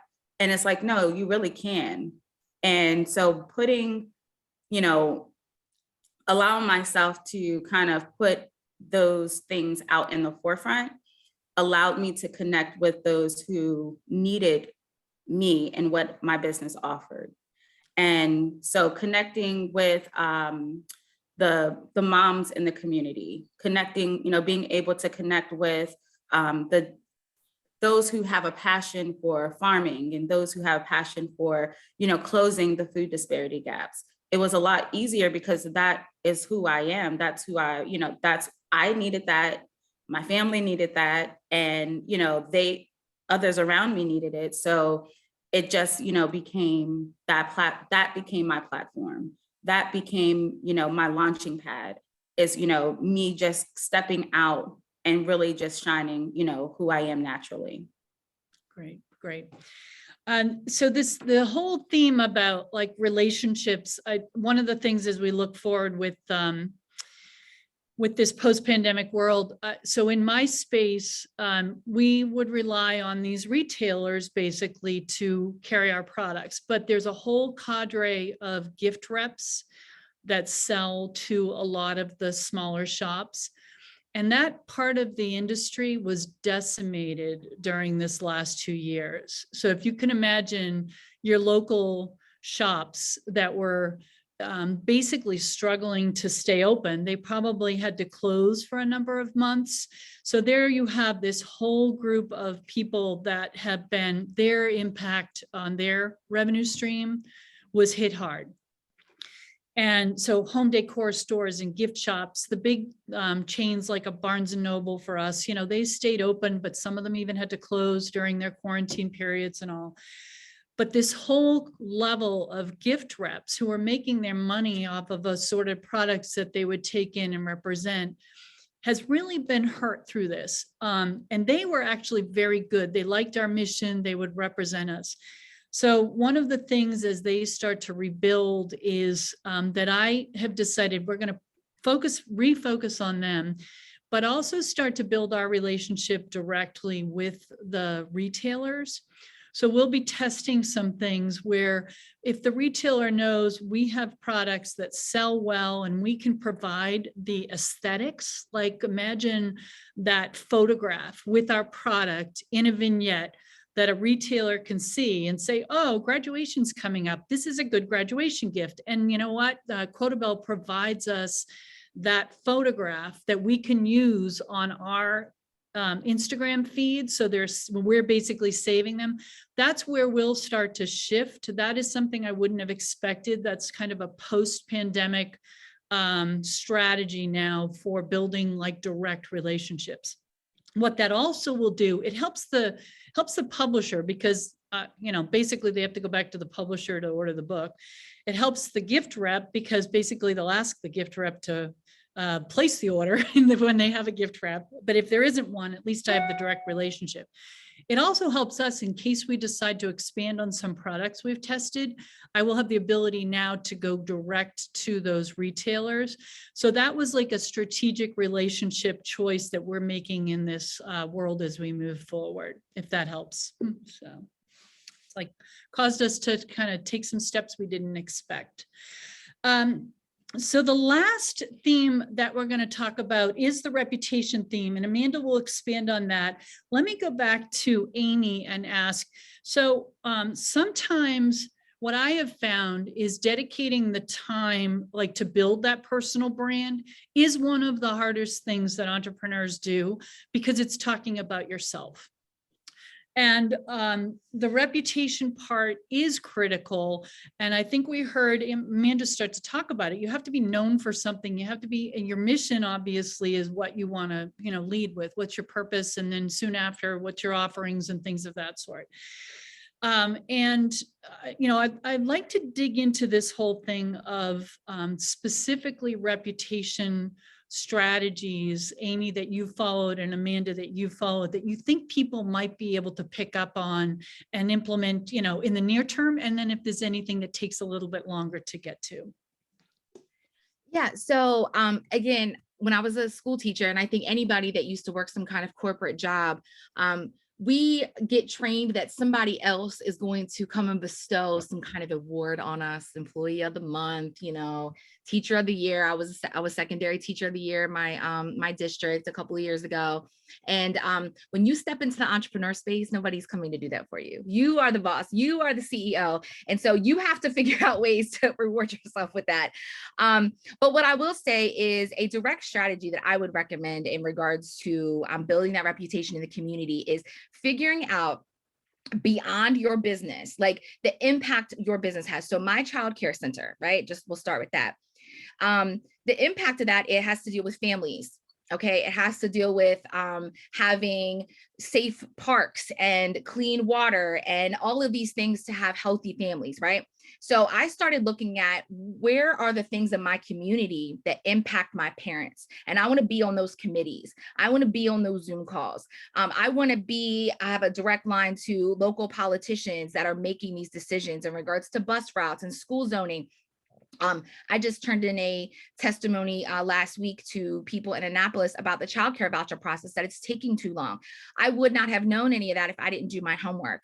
And a lot of the committees that are in place in your community are run by just us, just citizens. So I went on the Salisbury City website and I saw that the sustainability committee, the green team, they were accepting people. Now I thought, I don't know, I don't really do a lot of trash pickup and things like that. But when I got on there, I saw that my education background was valuable. And so I'm able to contribute to the newsletter. And I go into, we have little Third Friday events, and I go out and I meet with all the little vendors and I talk with them about becoming a green business. So I did have something to offer. I more recently I haven't been to a meeting yet, but I did the same thing. I'm going to be on the commission for the city zoo. I'm really excited about that. That is a great way for our families to get out in the community. Like, you know, some kids don't, we have this awesome zoo there and a lot of parents don't even take their kids out there. We have an awesome park. So I'm again excited to figure out how I can bring my business and my education expertise to the city zoo and just be part of the team. And then being on these Zoom calls, then I got connected with our local NAACP chapter. And now I'm the education chair for our local NAACP, and I meet with school leaders. I've had breakfast with a couple of the board members, and when I email, they answer back because I'm on a certain committee. So figuring out different community organizations that align with your vision and the impact that you want to have, because I know that nobody on this call got into business just because we want to line our pockets. All right, we did it because we saw a need in the community and we want to do things. Like, I don't think anybody on this call is going to hoard their money. Okay, I know that we're going to take it and figure out how we can get it to the community and get those resources. And another way that we're going to do that is getting involved in these agencies. So I do know people who were on the city council, and I wouldn't have known that had I not been on these committees. I got recommended to join up with the small business and the Chamber of Commerce, through the NAACP. Like, you will be surprised. You start with one and it just kind of becomes a ripple effect. Now, did any of that bring any money into my pocket? No, but it is helping my why. And again, it's looping back to those champions for business. And then the last thing I'll say is, and this kind of goes to my initial point, is that you're going to have to be your biggest cheerleader. And it's going to feel like uncomfortable to talk about all your accolades and how awesome you are, but like, you're gonna have to do that, and other people will follow suit. But Lisa had posted in the group that I'm the entrepreneur of the year for Maryland Capital Enterprises. And do you know how I did that? Because I Googled local business awards in my area like 2 years ago. And that's how I stumbled upon the whole organization. And that doesn't mean that I am pompous. That means that I'm looking for ways to get my company out there. And, you know, being part of look what this has happened just because I did a Google search. 2 years ago, because I was a finalist the year before. So I've been, doing things with Lisa, and I've been able to host some free classes through the Maryland Capital Enterprises and the Women Business Center. So you never know what's going to happen. And I think that you need to change that mindset, because again, in your old job, somebody was letting you know you were doing a good job. But in this space, you need to let yourself know that you're doing a good job, and you need to be your biggest champion, because again, nobody else is going to do it for you. And that is okay, because you are awesome and you are creating something from nothing, and you are making something new in this world, and you can shout it from the rooftops. Like, yes, it's okay to be your biggest cheerleader. Great. And Amanda? Yes, so just to kind of piggyback off of that, because that was fire. So Amy, thank you. Just add action to your passion. Like that is the number one, thing. If you don't take nothing else away from this particular segment, it's add action to your passion. In order for the things that you're passionate about to really, to come outside of you, you have to act on it. You have to take that conception, that, that thought process and really dig deeper beyond yourself. If you want to see something, really take shape and take form, you have to put it into action. You can't just talk about it. You really have to be about it. You really have to embody it. You really have to take and, give it life, breathe into it. So that is something that I've definitely grown to, to really embrace. And like Amy said, like nobody's coming to, pat you on the back. No one's coming to, encourage you to wake up out the bed and do the work. You have to give yourself that pep talk. You have to give yourself that encouragement to do the work.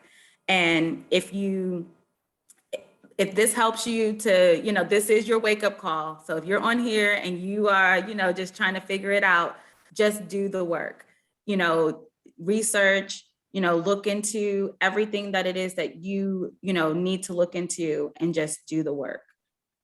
Great, great. So the putting action to your passion. So one of my asks of everyone here is to help people find your ideas, help people find your story. And for the hundreds and hundreds of women that Alicia and I have researched over the last number of years, there have been many that we have wanted to actually elevate through our books and our goods and our stories and our presentations. And quite frankly, as accomplished as they were, it was very hard to find their words, their own ideas, articulated not just in a quote, but in even something even deeper.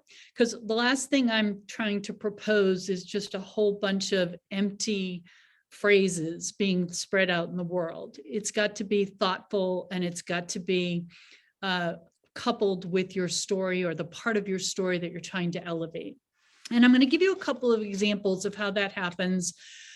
Sometimes it happens naturally. Sometimes there's a quote or a thought that may come out of the space that you're in. So I've had the joy of actually getting to connect with a number of the people who have been in our books over the last number of years.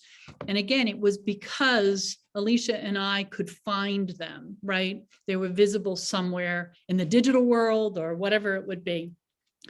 And one of them, like one of my favorite memories since I've started Quotabelle, was kind of a snowy New England evening where we had about 60 people in a small, lovely little shop. The snow was falling.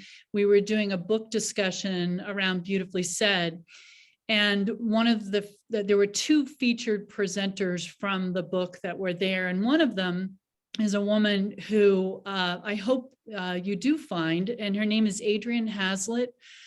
And Adrienne came to be known for not a great reason.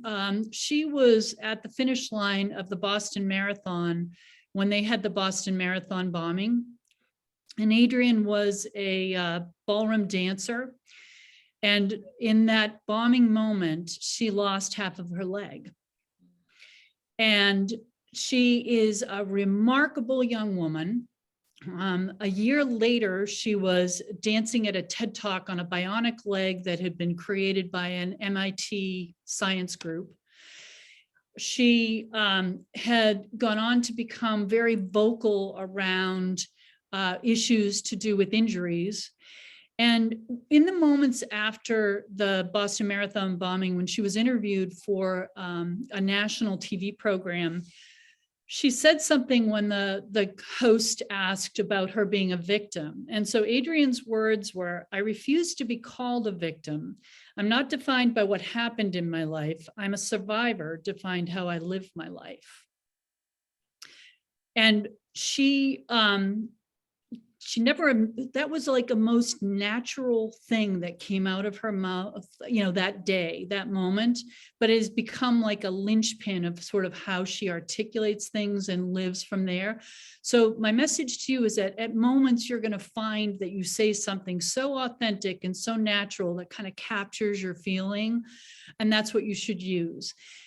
So Adrienne, just to kind of give two more pieces of her story as you kind of watch where she goes. One was, here she had this horrible thing she overcame. She's been such a great proponent of prostheses and how to, you know, really move on. About 4 years ago, I think it was, she's crossing the street in Boston and she gets hit by a car. This is a young woman that honestly has had things that I just couldn't even imagine. And it just totally damaged her shoulder. And so she had to come back from yet another tragic thing. And the Boston Marathon will be run in another month. It's in April. And I believe she will have trained enough that she will be running in the whole group that is got some sort of a physical injury. She's been trained by this Olympic marathoner and all of that. So hopefully we will see Adrienne at the upcoming Boston Marathon. And I'm going to share a second story, which is from a woman named Linda Alvarado. And Linda built a construction business. Linda is probably now, I would guess, about 70 years old. And she's from the Denver area, and she wanted to grow a woman-owned construction business from when she was young. She got turned down by banks, and so she self-funded it. She now has built all of these major malls and office buildings and all, but she also is a co-owner of the Denver Rockies baseball team. So she's a sports owner because she loved sports so much. And again, it's so cool when you see a female in an unconventional space, construction and owning a baseball team. And so her quote is a good example of something that relates to her space. And so if you think about the space that you're in, and it's, you're never going to get to second base if you keep your foot safely on first. So that's her words of wisdom. So, okay, now we are kind of coming into the close here. I think what I'd like to do is just ask both Amy and Amanda, having reviewed the book Bravely, are there any quotes that spoke to you when you were reviewing the book, and share the little bit of the story of the person so that we're doing in the spirit of what we're trying to accomplish. And Amy, want to go ahead? Sure. So my quote is, if you have the book, she is on page 40 and 41. It's Frances Perkins. She was the first female US cabinet member. And her quote was, "A healthy discontent keeps us alert to the changing needs of our time." And when I read that, like, nothing resonated with me more. I left my teaching job because I worked in alternative school. I worked with children with emotional disturbance, and I hated how those kids were treated. I would go to my principal. I went to the superintendent. Things were not being done. They weren't being done fast enough for me. And I knew that I was not going to be able to help my kids and help my families and help my community sitting in a classroom. I knew that I was going to have to find professional freedom, that I could post what I wanted on social media without getting pulled in HR. I knew that I needed financial freedom so that I didn't have to worry about, oh, they didn't like me, so I got blackballed and couldn't go back and work in a school district. I knew that I needed to swing wide and think long and figure out a way that I could come and help my kids, and just be almost 4 years later and be able to have the impact that I'm having. And I know that there's more work to be done, but I really think that this whole idea of having a healthy discontent, I'm not saying I got to be miserable, but I need to keep my finger on the pulse of what my community needs. And that's going to help drive my business decisions, from the child care center to the services we offer to our parents, to even how I support businesses in the area, because I know that there are needs that we have in the area, and small businesses are going to be the solution to that. Great. Amanda? Yes, and that was a beautiful one. That was actually my top 3. So I definitely concur, with that. So I'm coming from page 218 and 219, and it says, "I feel safe even in the midst of my enemies, for the truth is powerful and will prevail. And that is coming from Sojourner Truth. Mm. And if anyone knows me, they know that I'm very strong in my faith, that, you know, I allow the truth and I allow things to speak for themselves. And that really, you know, I really embody that in my everyday life, and especially for my business.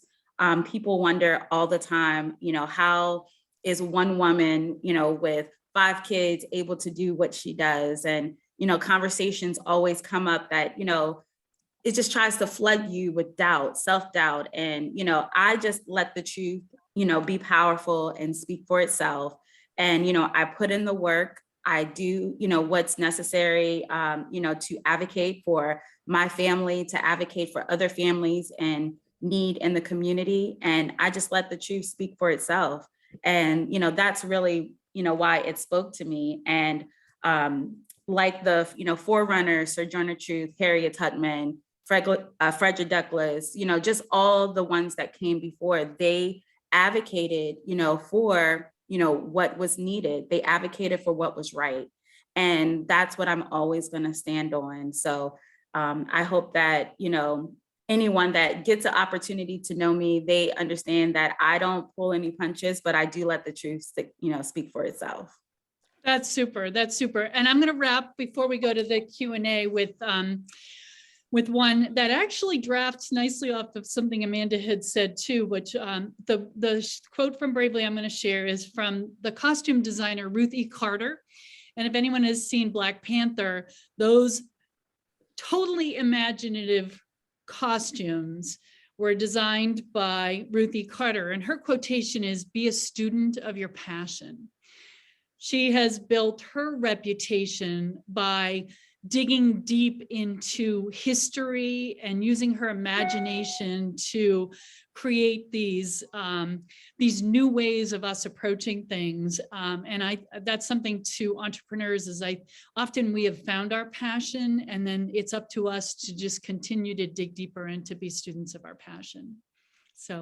So thank you, everyone. We are now going to first have a drawing for the Bravely Guided Journal. So 2 copies so that you can have a little lift to give to someone else. One for yourself, one for someone else. So Lisa, will you do the honors? I will. And Pauline, we also have another set of books. I only drew for 1 set, so we have another set as well. Great. And you can give those away whenever you feel like. Y'all can see me dig it in here. And we got a couple questions in the chat we got to address. Great. Vestina Omasebi, if I'm saying it right. I know Vestina, but I never say her last name. Sorry, Vestina, if I messed that up. Are you on, Vestina?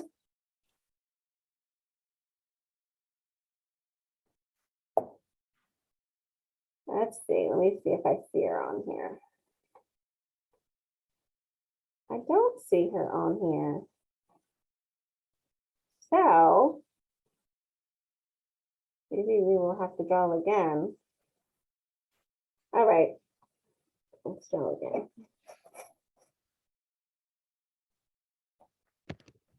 Kimberly Jones. Kimberly on? Gotta be on here if you want to win.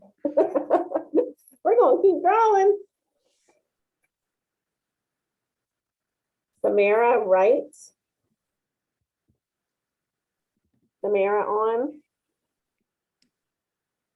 Well, we're gonna keep, we got a whole basket here, so.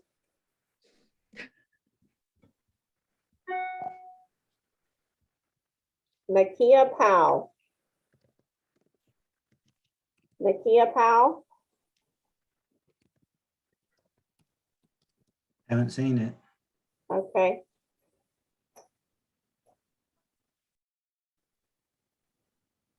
It's sticking together here. Savannah Young.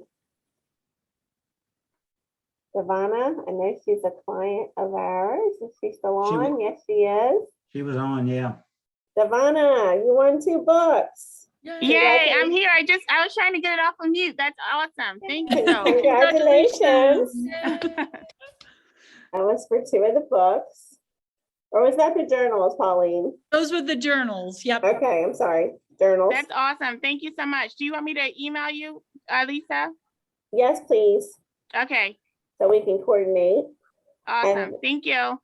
You're welcome. And the next name I have for 2 books, it's Annabelle Bevan. Is Annabelle on? I thought I she, don't see her listed.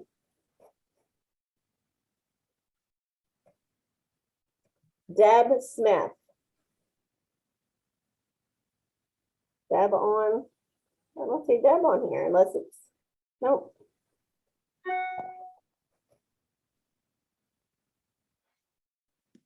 Janet Beckett. she was on. I'm Oh, here. Oh, Janet, you won 2 books. Yay. Thank you so much. Congratulations. All Congrats. right. All right, Lisa, so Awesome. you said there's a couple of questions in the queue, right? There is Kamaya. Do you want to unmute and ask your question yourself? Sure, I can do that. Can everyone hear me just fine? Yes. Hello there. I'll make it quick. So with everything happening in the nation and in the world, and by the way, thank you all for sharing your stories. It's always so empowering just to hear how women are just basically taking over the planet. And we always have, but I love hearing the stories anyway. And I just wanted to ask, like, as business owners, what have you guys been doing to manage caring for yourselves as well as caring for the business?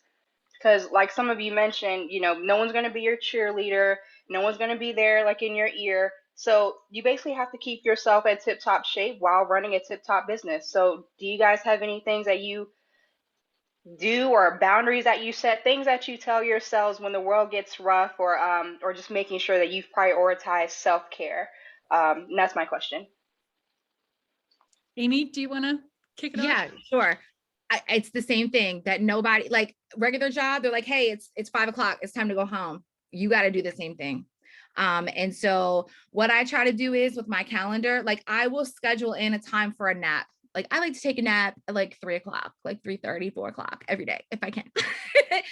The other thing is, I recently got married in January. And so before I met him, thank you. Before I met him, like I had no problem working overnight, you know, like work every day, sure, whatever. Like I was a single girl, you know, what else am I doing? Well, I have a husband now, and I want to be able to have dinner with him every night. And I want to be able to sleep in my bed at night. Like I want to be able to have the weekends to go have adventures with my husband. So I had to just be real firm about setting that time. And then in regards to having my team, I had to really start saying, okay, God, if this is really what you have for me, I know he didn't want me to do it by myself. I mean, even Jesus had 12 disciples, right? So like I had to just trust that the people that God had sent to me were going to be able to help me and give me that time that I could step away from my business. The second thing is I often refer to my business as a business baby. You know, it's birthed within our soul.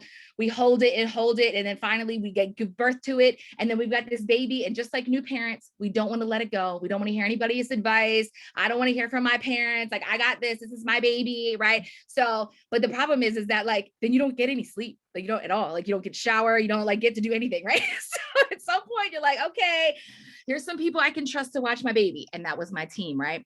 And so now I'm at the point where like, I can leave my teenage business like by itself for a little bit. Sometimes it's going to call me because it put aluminum foil in the microwave, you know, something stupid. I'm like, why are you calling me about this? But that's okay. That's where we're at. And so some people will say, hey, do you want to open another overnight childcare center? And I'm like that mom that the kid's almost about to go to college. And I'm like, I don't know if I want to have another baby, like not to this extent. Like, I don't know if I want to do that again. But also just being open to, and it ties back to that money. Like, am I willing to part with the money for my mental health?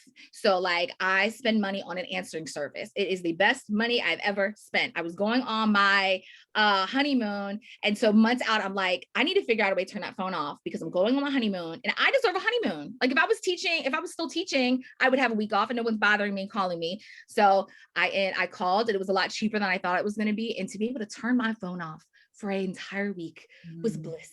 Like even the fact that I can have this meeting right now and like somebody's going to take messages for me, like just figuring out, like allowing myself to not have to do it all. Because when I left my teaching job, I felt that I had to work all day because I was working from home. And some of this was coming from my mom. She thinks that the only type of work is when I leave my house and I go sit someplace for 40 hours a week.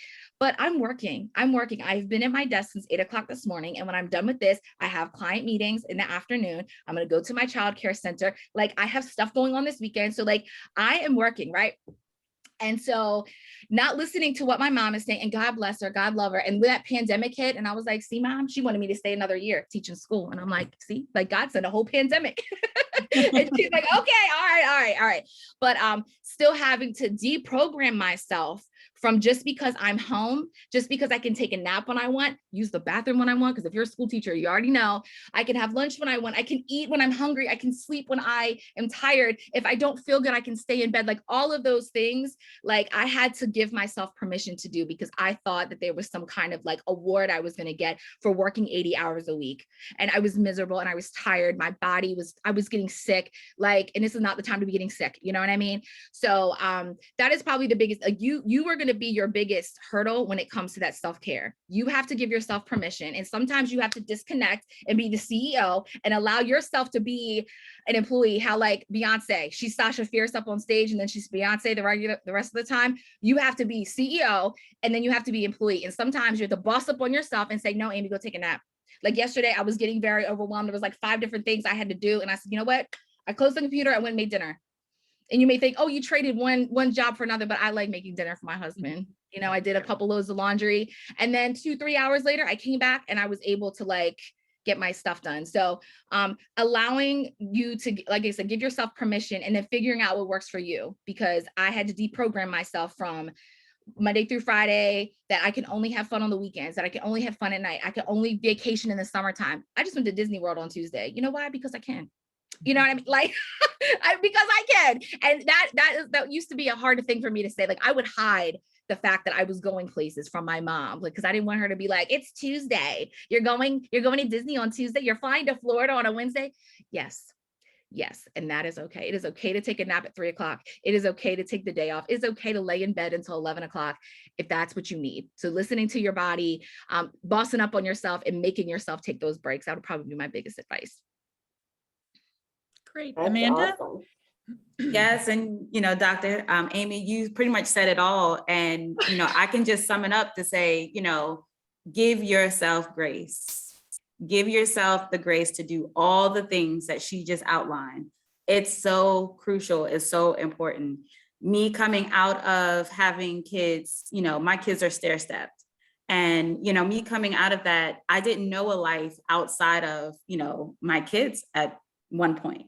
And so it's like giving yourself the grace to now baby your business and to take, the steps through your business growth phases, but then not allowing yourself to forget you and forget who you are and forget, this business cannot operate. It would not have life without you.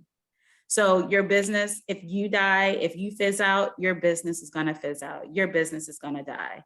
It's going to, so you have to be able to put those things into place to where, those stop points, you have to give yourself those buffers. I can't take a delivery client, one back to back to back. I have to give myself, at least maybe 20-30-minute buffer. I have to keep that in mind that I need to transition out of one into the other. So not working yourself to the very, second, to the very minute. Giving yourself that time. One of the things, and, I'm hoping to do, I'm actually, right now I'm away from home. And so one of the things I'm hoping to do once my activities and festivities stop is to go get a massage. And coming from a former massage therapist, I struggled with, going to get a massage outside of clinicals and outside of, trading massages with other massage therapists. Now I'm actually going to go get a massage and I'm not going to feel guilty. I'm not going to feel upset, that, wait a second, I'm not trading. I'm not giving back to someone.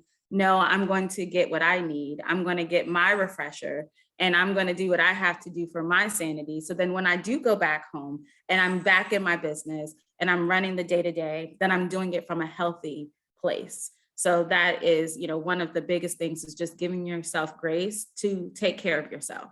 That's great. That's great. And from my point of view, I found that I've needed to sort of feed my creative soul through this whole last couple of years. And so I signed up to go into a new space. So I signed up for an organization called the Society of Children's Book Writers and Illustrators. And if you want to have some fun, it's go hang around with, even virtually, with people that write and illustrate in the children's space. The creativity, the energy, the kind of humbleness, I think, of what I find from the group is great. And so they have not had to have their main sessions together. So usually there's a Monday mingle. And sometimes it's with the North New England region. And so I plug into that. But I think that creative energy is something that I just found that I just had to stay in touch with. So.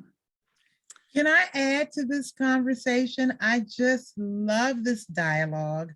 And this is one of the reasons for a women's business center. I mean, guarantee you men are not sitting around talking about it like this, right? In a nurturing way. And that is exactly why, we have a women's business center. So women can engage each other and just give each other the real deal truth.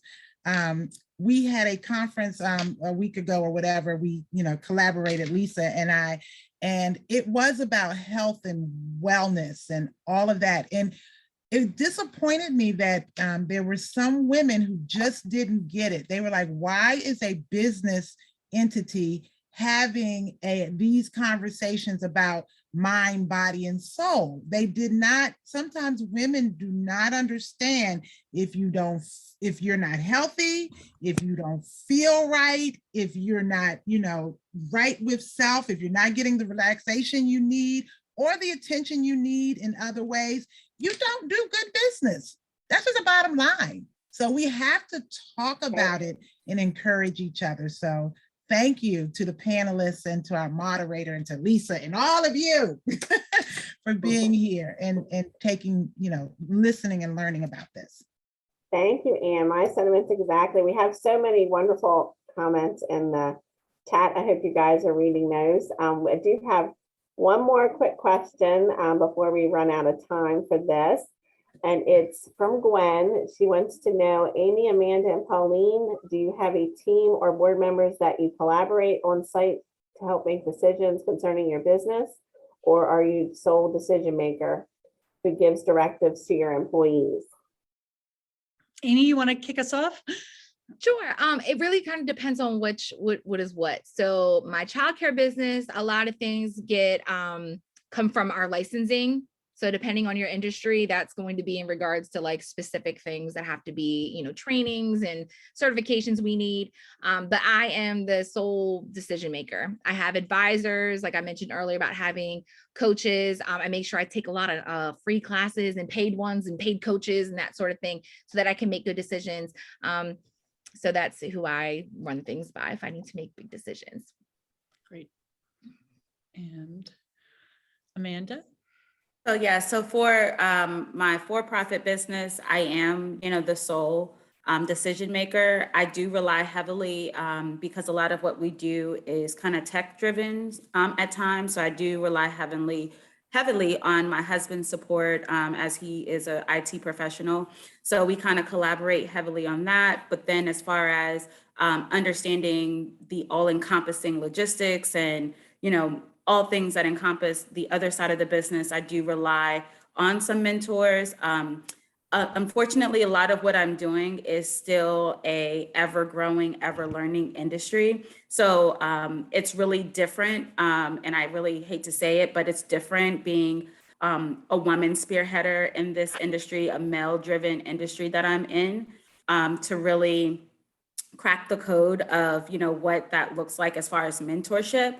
So a lot of it is through prayer, just, getting direct understanding and revelations of, where to go to for my resources, where to go to for my connections. And so that's, for me, really what I rely heavily on. for my nonprofit that is growing and in its very infancy stage. It has not actually come through the womb yet, so we're still preparing and nurturing it on the back end, preparing our board. We will release actually our application for board members. So hopefully, we will have a very well-diverse board come this summer and in preparing for us to launch in the fall. Great. And from Quotabell's point of view, I do have a formal board and I have informal, I'm going to call them boards, but advisors that I tap into.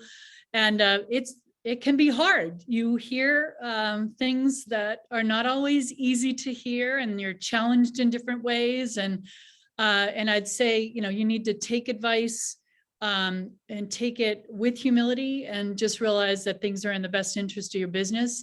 And then on the informal side, people will weigh in, and I genuinely want their input on things that I'm working on. You still need to take that leadership role to know, your brand well. You need that outside advice, but sometimes you just have to move forward, and you can't end up with something vanilla when you get too many inputs. You just really have to be able to power through sometimes and make some decisions that are not always what everyone agrees with, but you think are in the right interest of where you're headed. So. Well, thank you, everyone. Thank you, Pauline, Amy, Amanda, for all that great advice, all your sharing, your dedication, your hard work, and keep it up. It's awesome. Thank you so much for being here and sharing all that with us. We appreciate you all. And one question was, what was the name of the 70-year-old construction business owner? Her name is Linda Alvarado. Okay, awesome. All right, so we are going to move on. And now it's time to learn about SBA resources. And please pay attention because we have questions. And with questions, if you get them right, we have prizes. So Rachel Howard, Public Affairs and Economic Development Specialist, is here to tell us more, give us some more information about the SBA. Thank you so much. Again, thank you for having me.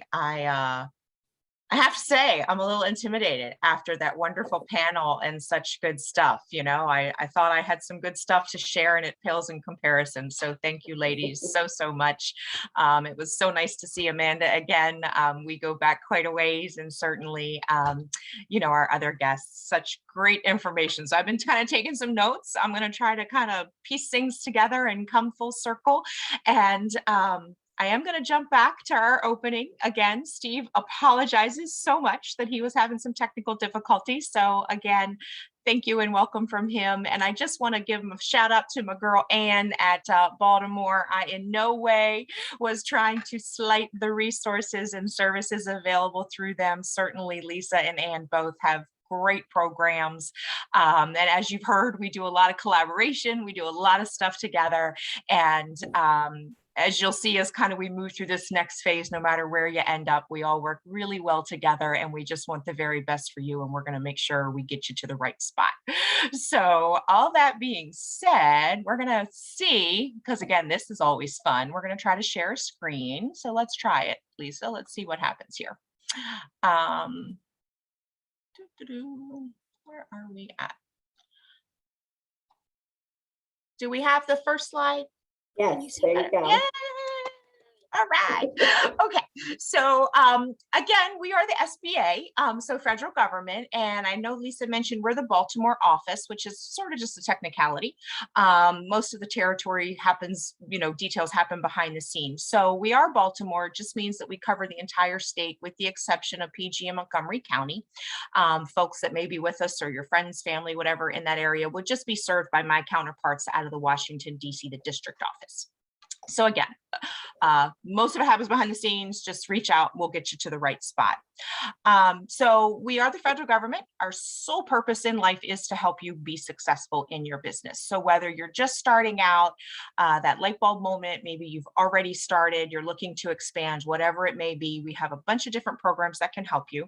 As Lisa said, we're going to have a few questions, and Lisa, you can correct me, but I think if folks just want to interact and drop it in the chat, and then Lisa's going to give away some more prizes at the end. So we're going to start off on a sweet note, keeping it relative to the shore, so to speak, little hint there. Our first question, we're going to softball this one, and it's going to be, take us your guess or the fact, if you know it, on the Maryland state dessert. So there you go. We'll start off on a sweet note. So moving right from there, we are here today for obviously Women's Business Month. Of course, this is the annual conference for the center, and I'm just so excited that we were able to get back on track. It was so much fun to be in person, you know, pre-COVID, when, you know, we were all in the same room, and it's really cool. So we'll get there. We're on our way back. So there are over 618,000 small businesses in Maryland. Of that, 99.5% of those businesses are small. So really, you guys and your counterparts as entrepreneurs are really keeping the state going. And that's, you know, something that carries over even nationwide. So the importance and value of small business is just beyond comprehension, you know, for most folks. They don't really realize. You think of those big name brands and the big box stores and corporations, but it's really, you know, the ones that are in the communities, you know, in your neighborhoods, that are really keeping things going, employing our friends, employing our neighbors. And so that's just a great testament to all of you and your hard work and your dedication. And we, again, want to do everything we can to support you. It's not easy. We know that. You know that more than, you know, better than anybody.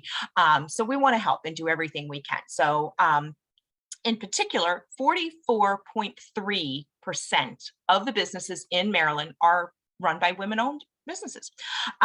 So a lot of what we're going to do in the offering, and a lot of the things that I would have talked about that we've already covered in terms of, you know, that self-care. And I believe maybe it was Anne that alluded to this, that, you know, that's what's so great about the Women's Business Center program. It is about you as a whole person. We're moms, we're business owners, we're students, you know, we're community activists, whatever it may be. We have so many hats that we wear. And I know, again, this is a recurring theme. It's okay to not be the smartest person in the room. It's okay to be vulnerable. We all are, and that's how we grow, and that's how we build each other up. And again, if you leave with nothing else today, know you're not alone, and that help is available, and don't ever be ashamed to ask for it or to reach out. I know some of the best lessons, so to speak, in my life is when I've said, you know what, I don't know, and I can't do it, and I need help. And I really think now more than ever, we need each other. And if COVID has taught us anything, there are really some wonderful support networks out there, maybe even hidden, that we didn't realize. You know, we know we've got our immediate family, or, you know, our best girlfriend, you know, or long life friends, or whatever it may be. But, you know, we can find those real assets in hidden places, you know, but you kind of have to look, and you have to be willing to have your eyes open. Just like, I think it was Amy that said, you know, sometimes we don't want advice. It's our baby. It's our deal. We don't, you know, but, you know, never hurts. So I'm going to get back on track, and we're going to go right into this. So again, what exactly are we going to do for you as SBA? What can we do? So we have what we call our 3 C's and a D. So you'll see here: counseling, contracting, access to capital, and of course, disaster recovery.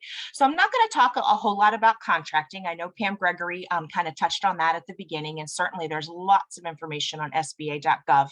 And then again, in individual sessions that we either do with the Women's Business Center or just monthly, that can kind of fill in those blanks.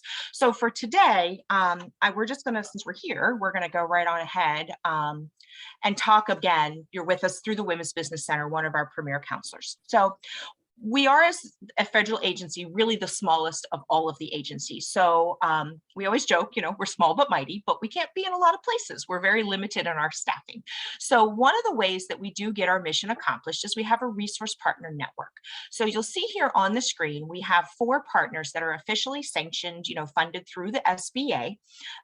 this first one there, the Small Business Development Center, we call it the SBDC. You guys do have local representation through Salisbury at the university. And, you know, in the Baltimore area, we've certainly got partners and locations there as well. Those are paid counselors. It's their day job to help you. The next one is SCORE. Those are volunteers, so often retired, but not always. They've learned it the hard way. They've, you know, trial and error. They've been in the trenches, and so they just want to give back. They want to hopefully spare you some pain. You know, again, give you support and be there for you. Women's business centers, we're here. Yay! Go team WBC. So again, I know we mentioned it. We've certainly got Ann with us today, covering, you know, the Baltimore area. Obviously, you know, Lisa, you're here today through MCE, and then we do have that Rockville Center. We mentioned Morgan at the start of the conference. And then Veterans Business Outreach Center, another program that we were real excited to bring to the Maryland area. And that is a partnership we have with the University of Maryland. And I think they've just opened 2 new locations. So I think they're College Park, Columbia, Hartford, but right now I know everybody is up and running. Some may still be virtual. I think it's sort of on a case by case, your comfort level, the counselor's comfort level, but everybody is up and running and available to you.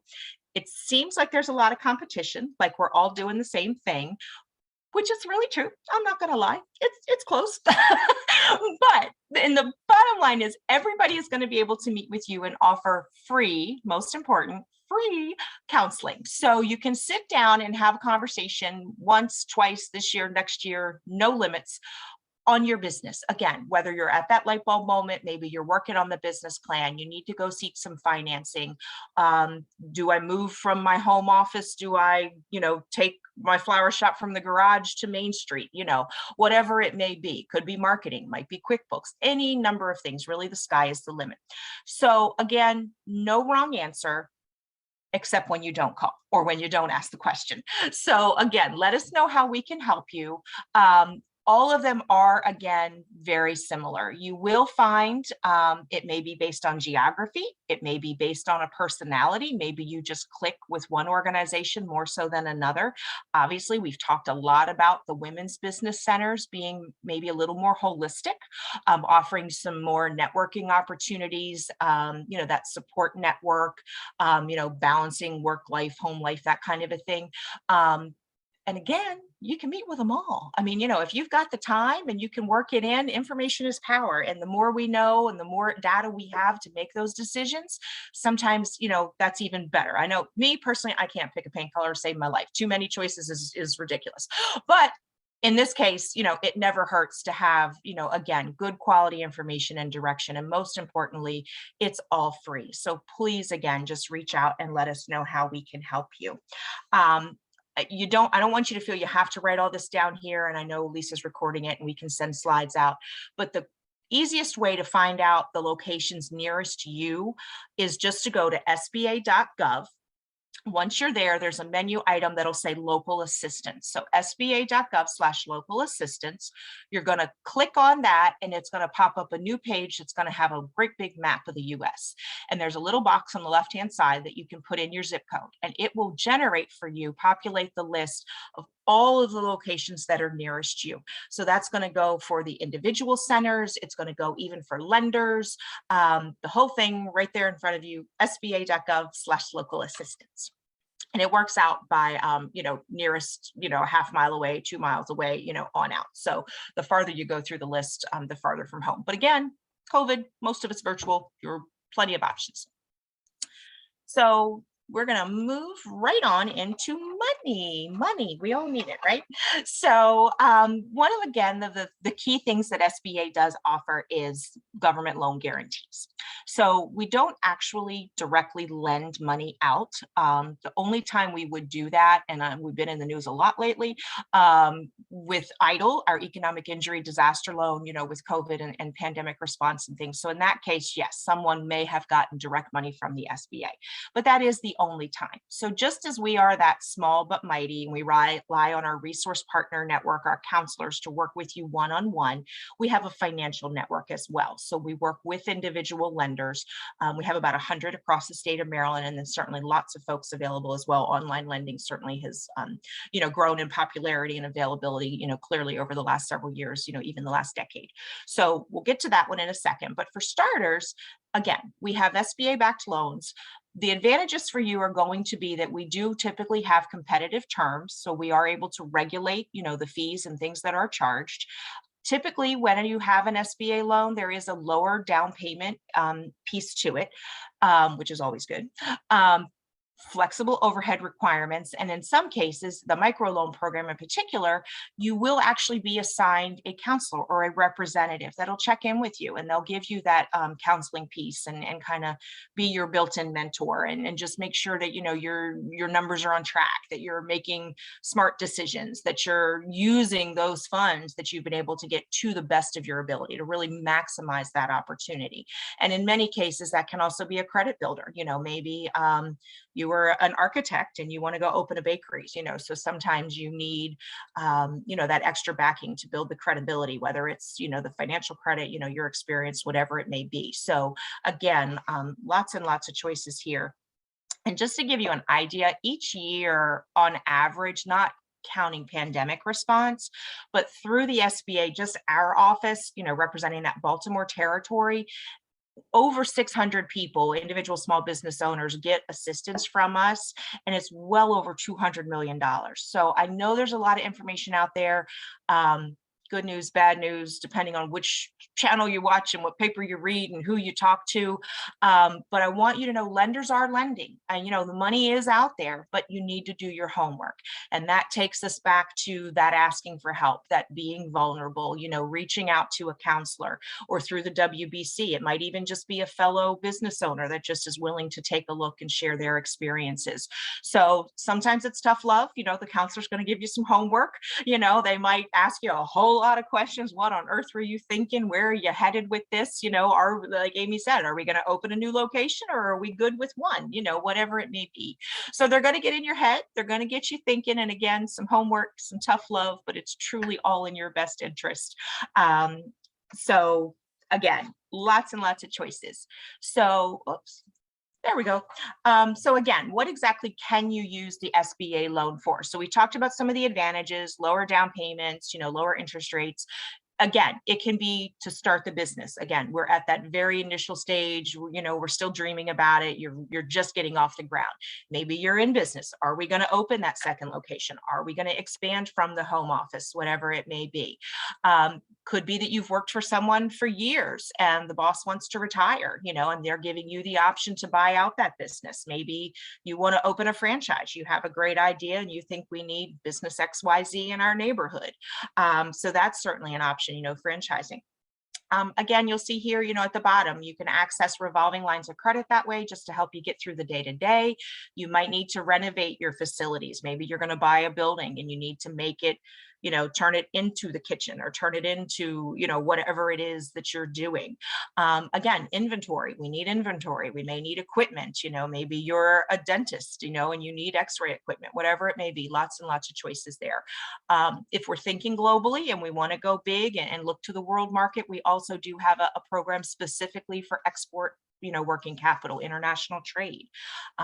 Again, the world is bigger than just our neighborhood. So that's always, something to kind of keep in the back of your mind, maybe going global. So I alluded to us having this lender partner network. So just in terms of how this really works, a lot of times people don't even realize it's an SBA loan. You're not going to come to me or, to my office and say, hey, I need a loan. What you're going to do is you're going to reach out to a lender, to your banker. We always say start with whoever you're banking with now, because they know you. Odds are they know your community, they know the needs, of the market and what the community has going on. So we suggest you start with your existing bank. I get it, doesn't always work. Let's be realists, we know that. If it doesn't, that's where the counselors can come in and help you identify a lender. We also have on SBI.gov what is called Lender Match. And that's very similar to some of these online mortgage, processes that have become very popular, in recent years, where you just log on. It's SBA.gov/lender match. You just very short form. I'm Rachel. I'm in Baltimore. I need $50,000, whatever it may be. they send it out across the internet. The bankers get that hit, they review it, and if they're interested or feel they can help you, they will reach out and you'll have direct conversations with them. So again, these are things that start with your bank. Hopefully it's going to go perfectly and it's going to, be one less stress in your life. But if it doesn't, and there's a little hiccup, reach back out to us, reach out to the WBC, and certainly we can help you, get you with some good folks there. So again, you're going to reach out and work directly with the lender. If they are an SBA approved lender, which again, we have over 100 in the state of Maryland that are approved to do SBA deals, you're going to use their paperwork. So it's their forms.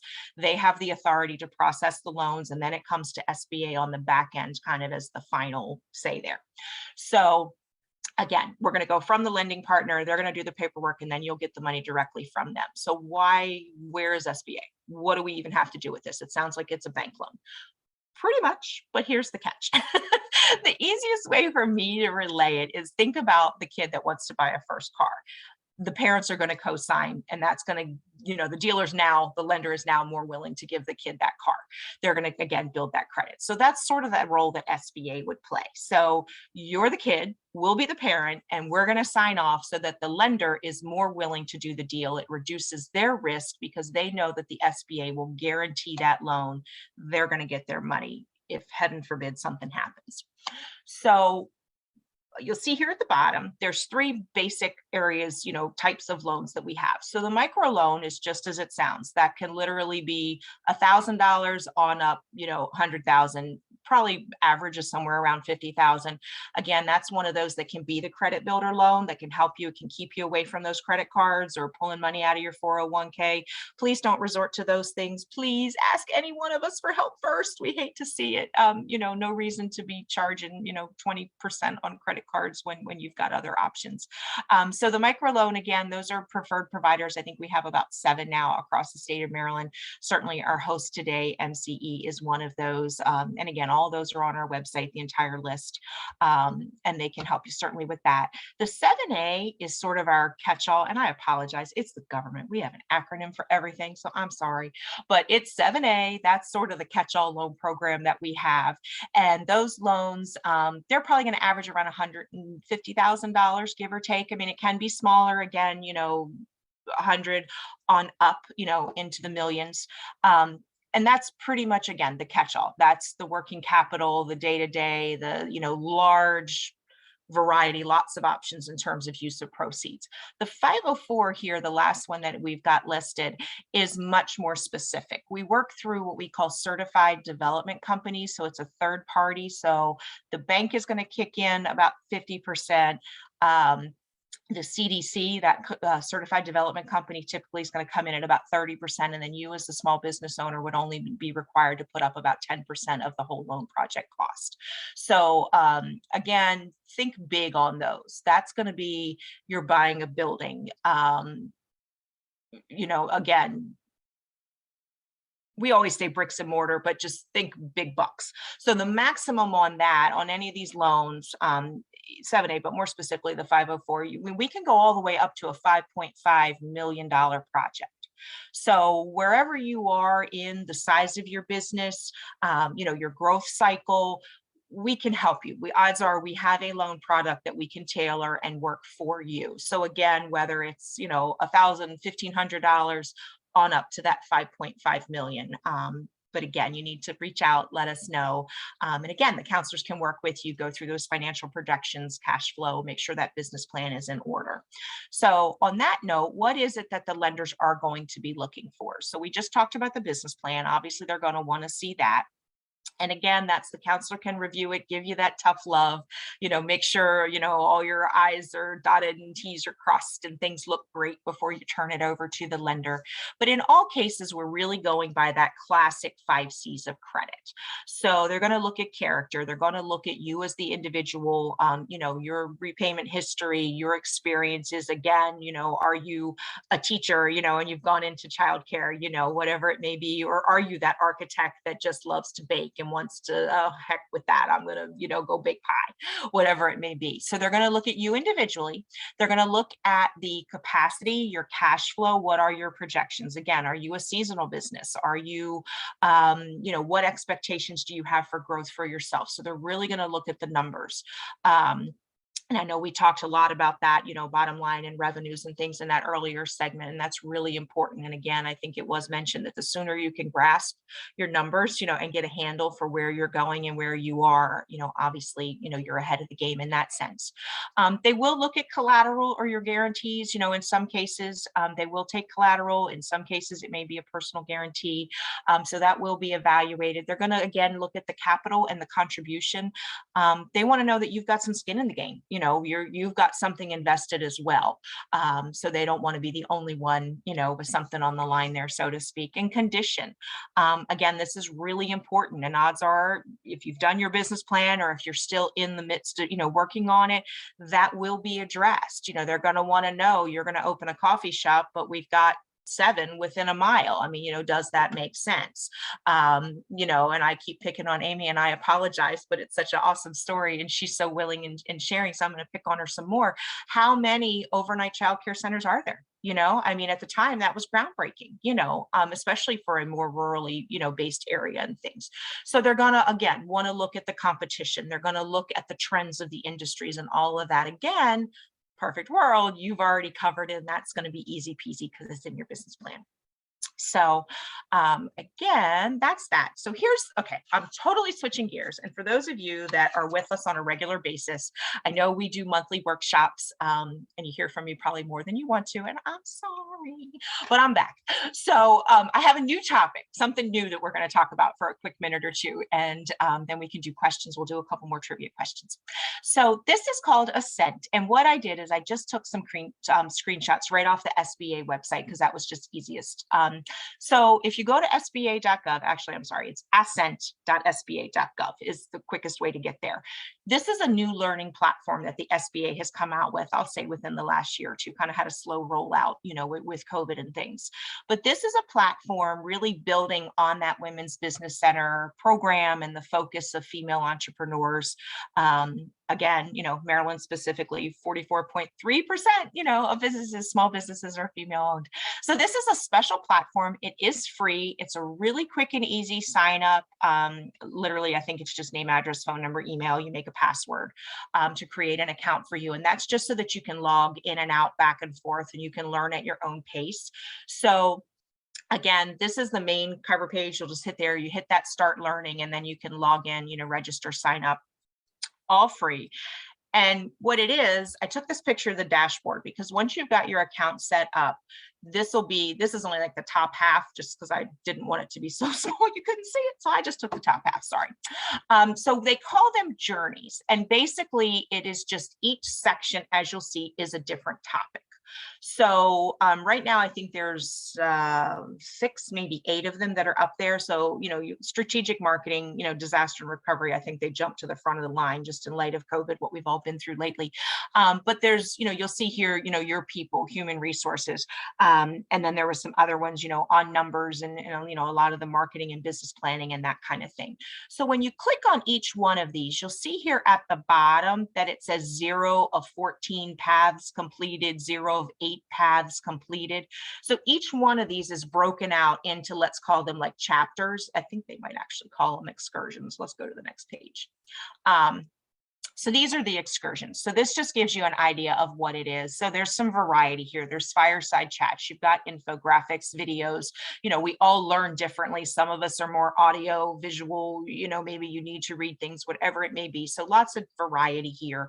And again, they're all broken down into these excursions. So sort of like chapters, you know, if you've only got 30 minutes, if you've only got 15 minutes, you can log on, kind of work on this, save your spot, log out, and come back to it another time.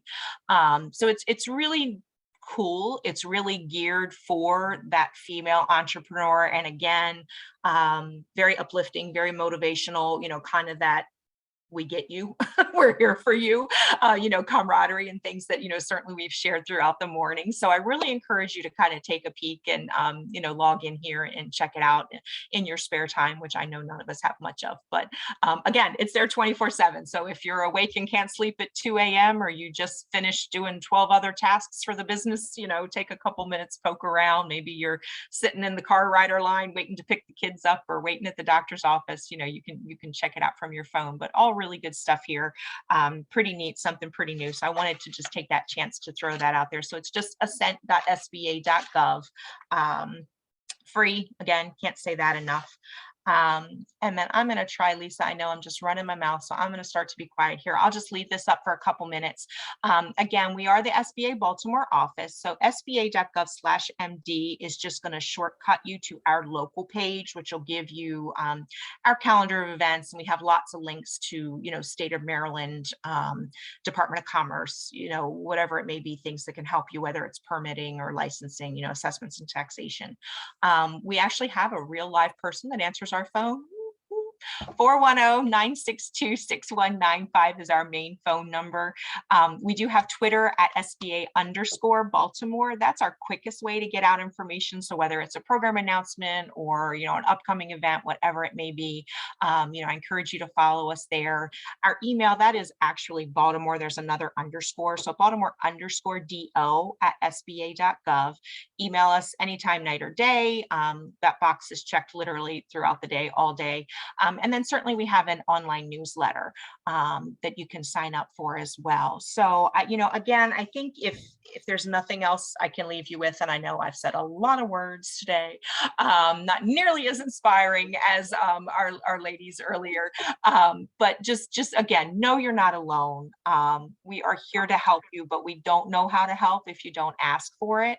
So if we aren't the right person or we aren't in your neighborhood, so to speak, we will get you to the right people. I know Lisa and Ann share people back and forth all the time, and it may even be that you start with one individual, and as the business progresses or, your journey progresses, they know a counselor from a different group that had that specialty and they'll hand you off. So, we really do all work well together and in concert, and we just want the very best for you. So again, please let us know how we can help. Don't be shy, we're here. And let's see, where did they go? There we go. I had a couple more, Lisa. I'll just kind of throw out questions. We just have a couple, and then Lisa, I don't know There's if a you want couple to. questions in the chat as well. Oh, okay. All right. You want to do that first? Okay. Yeah. Okay. Whatever you want to do. You're the boss. What's the minimum credit score the SBA will approve with the bank? Yeah. That's hard to say. I know. Well, to my knowledge, off the top of my head, not being a loan officer, the EIDL loan, the Economic Injury Development Loan, is the only one that has a minimum credit score. And that was, at one point, it was 570, I believe. So for the standard loan, there really isn't a minimum. It's more on a case-by-case basis. And that's where that government guarantee, having SBA on your side, is going to help. But again, those are things that the counselor can work with you. And, we do this all the time. Let's face it, life happens. There are divorces, there are medical issues, blips along the way. Maybe you took some time off and you stayed home and raised the kids, and now you're getting back into the world. Whatever it may be, that's life. It happens. We get it. So again, don't be shy, speak up. These are things that the counselor can work with you on credit repair.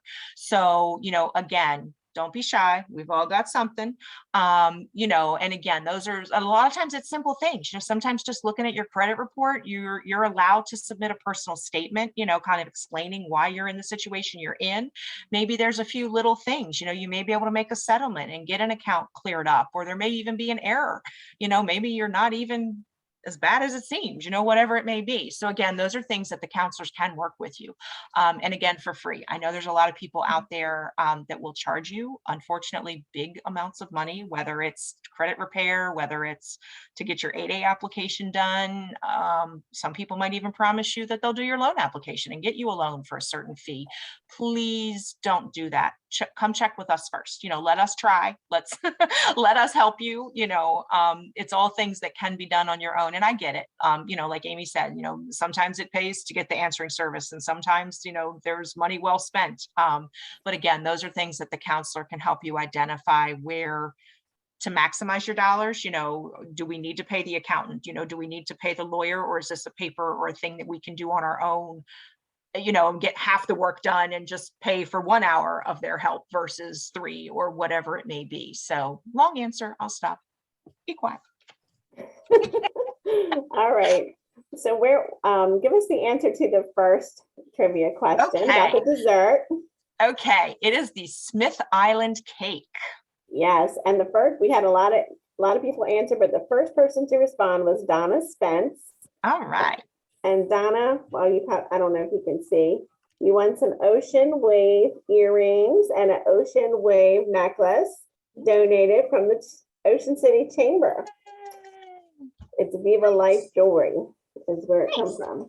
So it's silver, it's pretty. So email me and we'll figure out how we can get this to you. I can mail it if need be. All right, Rachel, what's your next question? Okay, how many small businesses are in Maryland? Ooh. And I guess what do you think, Lisa? We'll do anything close? Yeah, Closest guess. We'll be Price is Right. Closest without going over with. How about that? Oh, they're coming in. All right.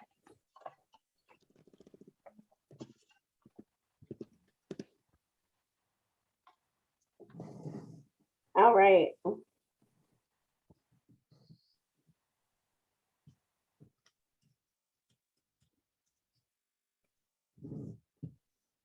Okay, give us the answer, Rachel. Okay, I rounded off, so I'm going by 618,000. It's like 618,200 and some. So we'll say anything 618. Oh yeah, I got 618 from Donna Spence again, and also Savannah. we got another 618. How much it was too? Oh, so Savannah's actually closer. Okay. 618,000. 213. That's our winner. Woo, Winner. Savannah Winston. You won this pretty necklace donated by Creative Day Spa. Don't know if you can see it that good on there, but email me so I can get that to you. All right, your next question. Okay, the percentage of women-owned businesses in Maryland only.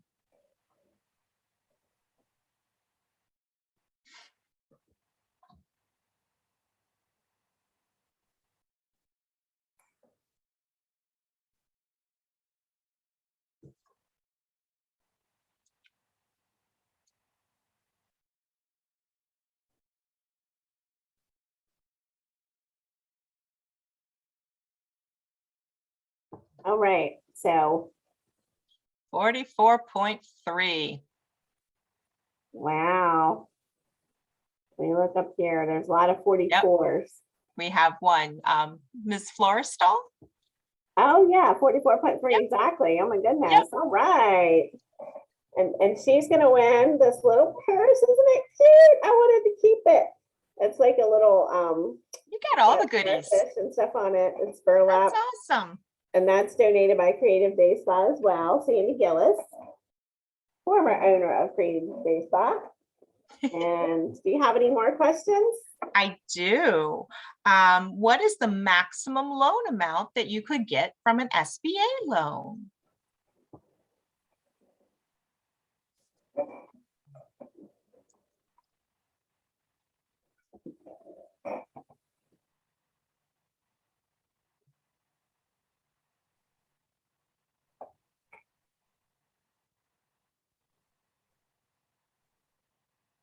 All right. You got a couple there. Everybody's right. 5.5. So we have to go with 5 million. We got to go with the first one then, which would be Amy, Dr. Amy Hager. Amy, you in this dress. Isn't that cute? It can either be a dress or a beach cover up, also from Creative Day Spa. Awesome. Thank you. Yeah, we were all going to remember that number. Indeed. Maybe that second baby's coming sooner than we thought, right? Yep. All right, so we're running a little bit behind here. Yep. Is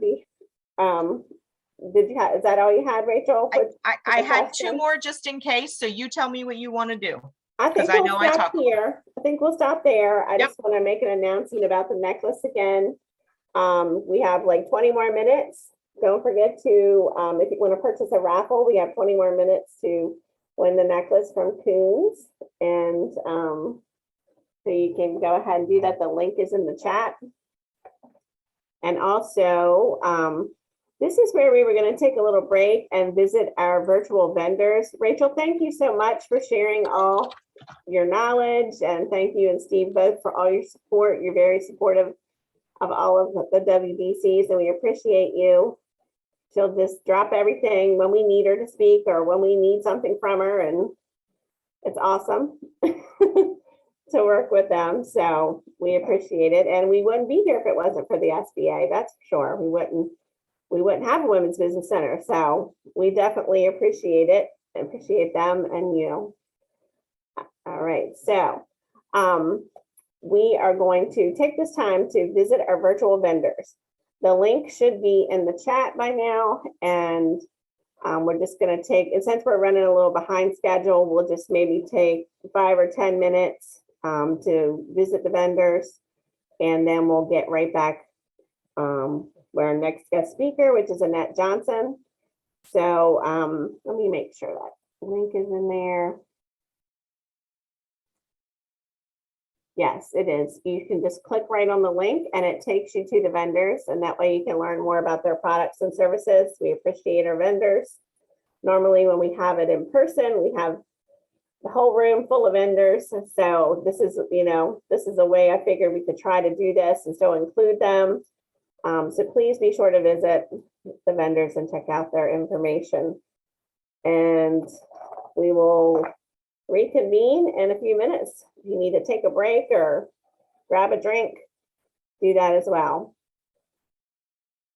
And did anybody try getting in just to make sure before let me try myself. Yep, there it is. Can you guys see my screen?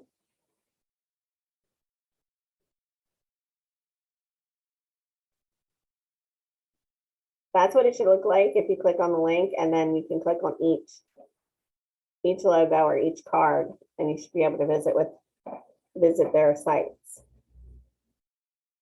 I see you looking, Amy. Are you able to get on? Okay.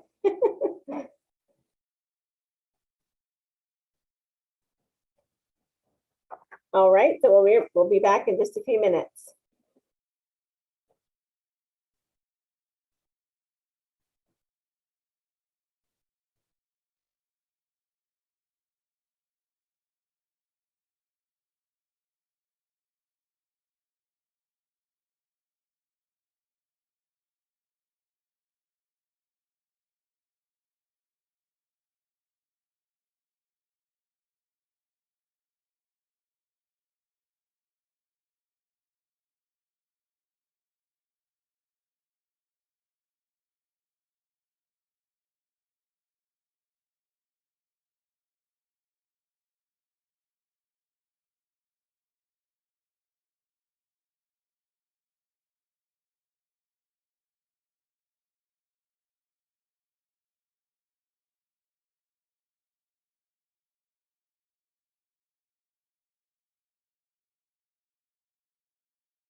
Ladies, feel free to unmute yourselves if you have questions or want to network with each other. We're just going to wait a few more minutes, and then we'll be back. And don't forget, if you want to purchase a raffle ticket, you have a few more minutes to do that. So Lisa, can I make a personal shout out? Yes. So I love the marketplace. I was in the marketplace, and one of my daughters from another mother registered her business in the marketplace. And I just want to do a shout out because ladies, if you are looking for something for your next girls event or family gathering with your sisters, or however you socialize with your women's network, you have to check out her website and look up the It's Lit board game. It is amazing. I have 2 versions of it. I have used it with my, I do a sister to sister gathering at my house, try to do it once a quarter. And I have used the game, and I'm telling you, it is just an amazing game. So it gives you an opportunity to laugh, to cry, to dance, to reflect. So I just wanted to do that personal plug for her, because when I told her about the event, I sent her the link and encouraged her to register, because I just think the game is phenomenal. Awesome.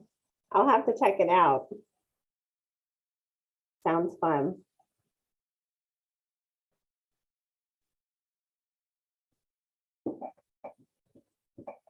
I love that. I love the I saw virtual a question. vendor space, I saw a question in the chat. What was the game? It's called It's Lit. And it's Living Intentionally with Tiffany B. She's her website is in the marketplace, and the name of the game is It's Lit. And it's so much fun.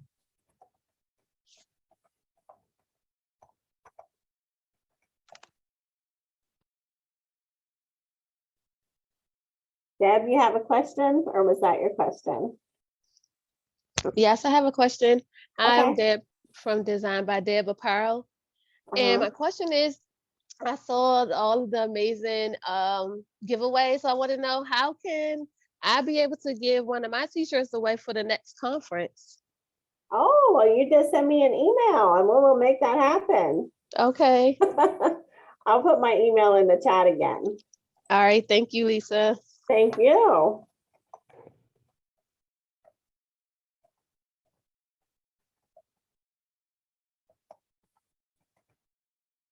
Can I just show off one of my shirts that I have on right now so Sure. you guys can see it? Of course. Go ahead.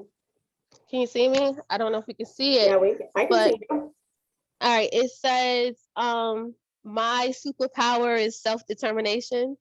Oh, wow. Yeah, so I design shirts and I want to be able to give one or two away when you guys have your next conference. Okay, Yeah. great. Thank you Okay. so much. Okay, Deb, I need your contact information. I love the shirt. Okay. And so you designed it yourself? Yes. So my business is Designed by Deb Apparel, and I do custom design inspiration tees. Okay. Is your link in the chat?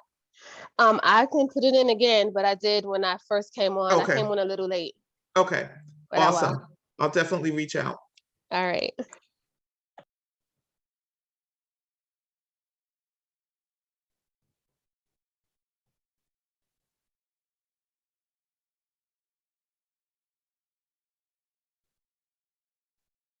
Lisa, can you, I was getting ready to type you, but can you just check Jerry Taylor's link? There's a note in the chat that they couldn't do it. It wasn't working.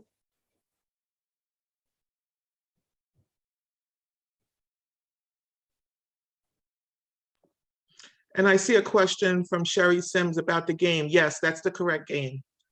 Living Intentionally with Tiffany B. It's Lit. Yes.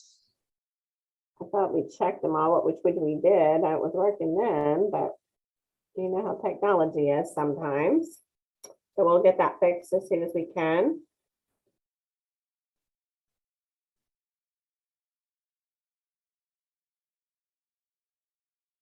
And Dawn, did you find the link for the website for the virtual vendors? It's in the chat. You might just have to scroll up a little bit.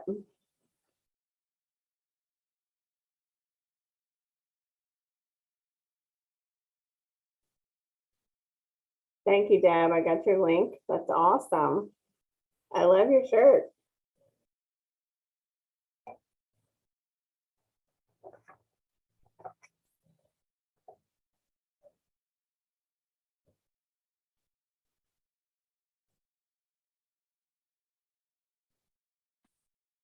Good afternoon. Hi. Hi, how are you? Good. How are you?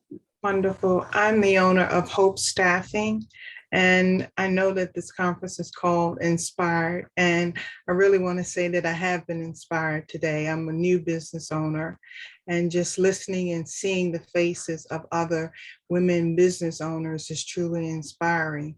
I'm like, I know there was a question or it was a statement about business loans and credit scores and how it says life happens. Mine's isn't about, my comment isn't about credit score or anything like that, but life has been happening throughout this pandemic, and it's just been a journey for us all. So this has truly been inspiring for me today to be here amongst other women. So I just wanted to say thank you very much. Oh, you're welcome. Thank you for being here. I love hearing You're welcome. the wonderful comments and feedback. It makes us feel like what we're doing is all worth it. Thank you.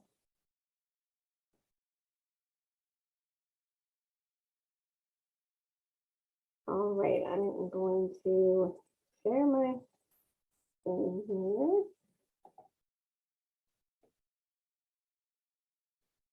Can everybody see my screen? All right, we're going to go ahead and get started. Our next guest speaker is Annette Johnson, Living in the Good Space podcast host, business coach, and published author. I'm going to let Annette tell you a little bit more about herself and get started with her Take the Lead and Soar presentation. Can everybody hear me? Yes. Let me tell you, I'm so excited and charged. Alana, ditto, because I am so excited and charged. I couldn't wait for my part to come. I'm like, hurry up and get to my part. I'm so excited. First of all, can I just applaud the panel? The panel was amazing. I literally have like a page of notes. I have so many gems that I wrote down just from the panel discussion alone. So I do want to applaud you, Lisa. I'm so glad to be connected to you. And what a great conference. I've been so excited. Have lots of notes. And, you know, when I get invited to speak, I always ask for the theme and, you know, do the background research that I need to do, but I never really fully know if what I've created and designed is going to land. And let me tell you, I am in the perfect space. Given the comments that have been shared already, there's so many bridges that I'm going to make between the panel discussion and what I'm going to share. And I'm just super excited to be able to talk to you about these 7 critical success factors and how, you know, we can continue the conversation of bravely moving forward with a focus on our inner self. And so when the question came up about what do you do about self-care, I was like, oh, I have the answer. I have the answer. So I can't wait to share this presentation with you. And even though it's in a presentation format, please use chat to communicate with me. Drop your questions, your comments in chat. I'm going to ask you, Lisa, if you will be a co-pilot for me and just check in. And if there are questions, you know, stop me so that we can make sure that this is much of a two-way dialogue as possible. Please use your reaction buttons. Show me some love, throw some hearts up, you know, raise your hand if you have your virtual hand if you have a question.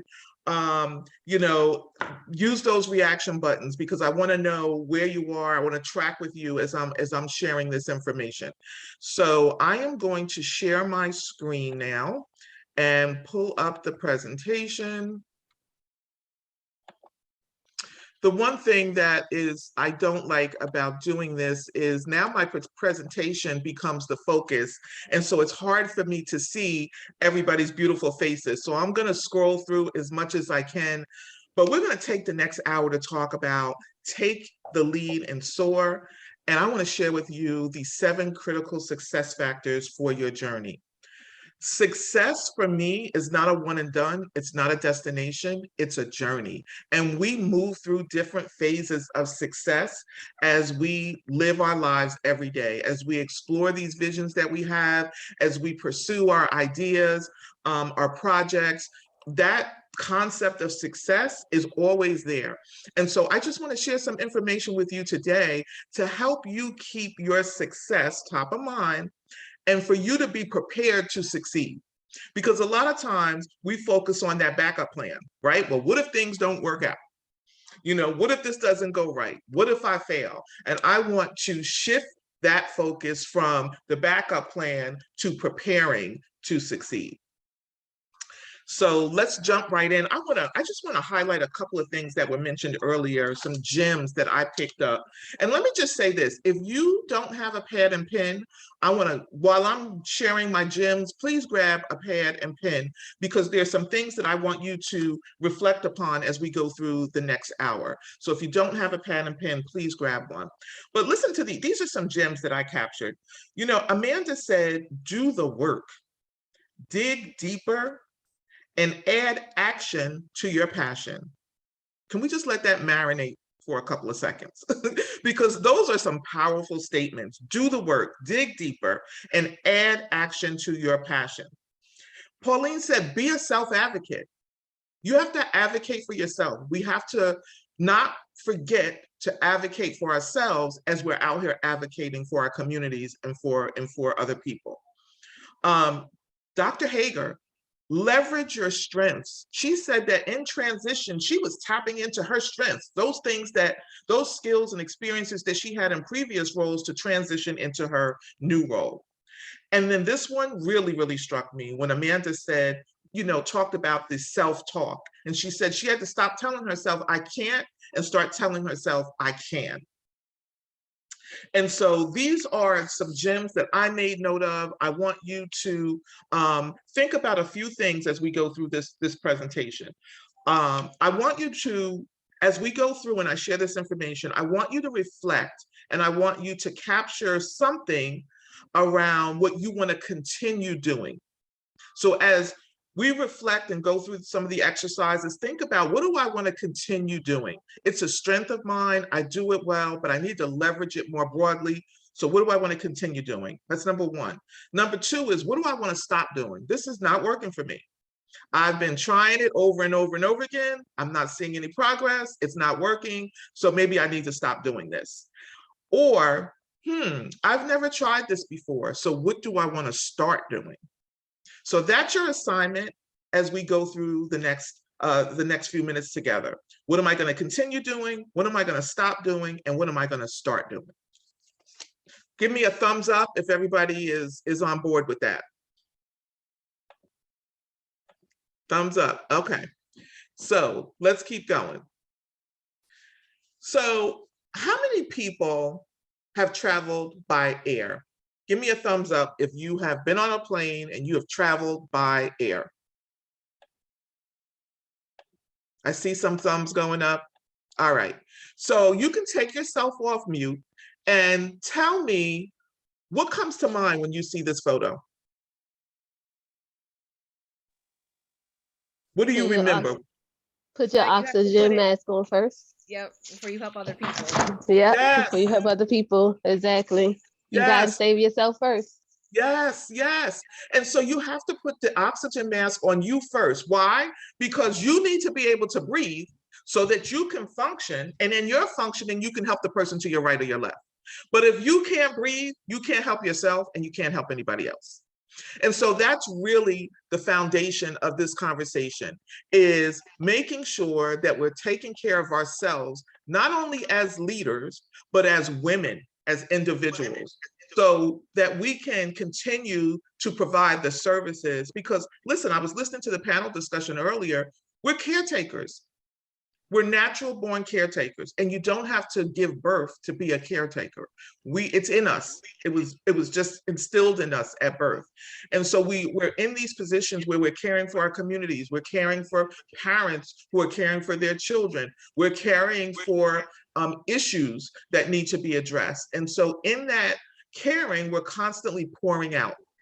We're constantly giving to others. And so there's an old saying, you can't pour from an empty cup. So we have to make sure that our cup is full so that we can continue to do the work that we've been called to do. So this is going to serve as our agenda. I love asking questions. I'm a trained certified coach, and one of the things that we've been trained to do is ask questions, to get people to self-reflect, to think, and to be able to solve their own dilemmas and problems by going inward and tapping into their strengths and experiences. So we're going to look at, what does the success look like for you? We're going to look at, what are your critical success factors? We'll talk about how you can leverage self-care as your personal superpower. And then what do you need to do to be pivot ready? And I heard the pivot ready conversation in the panel discussion. So we're gonna explore that a little bit further today.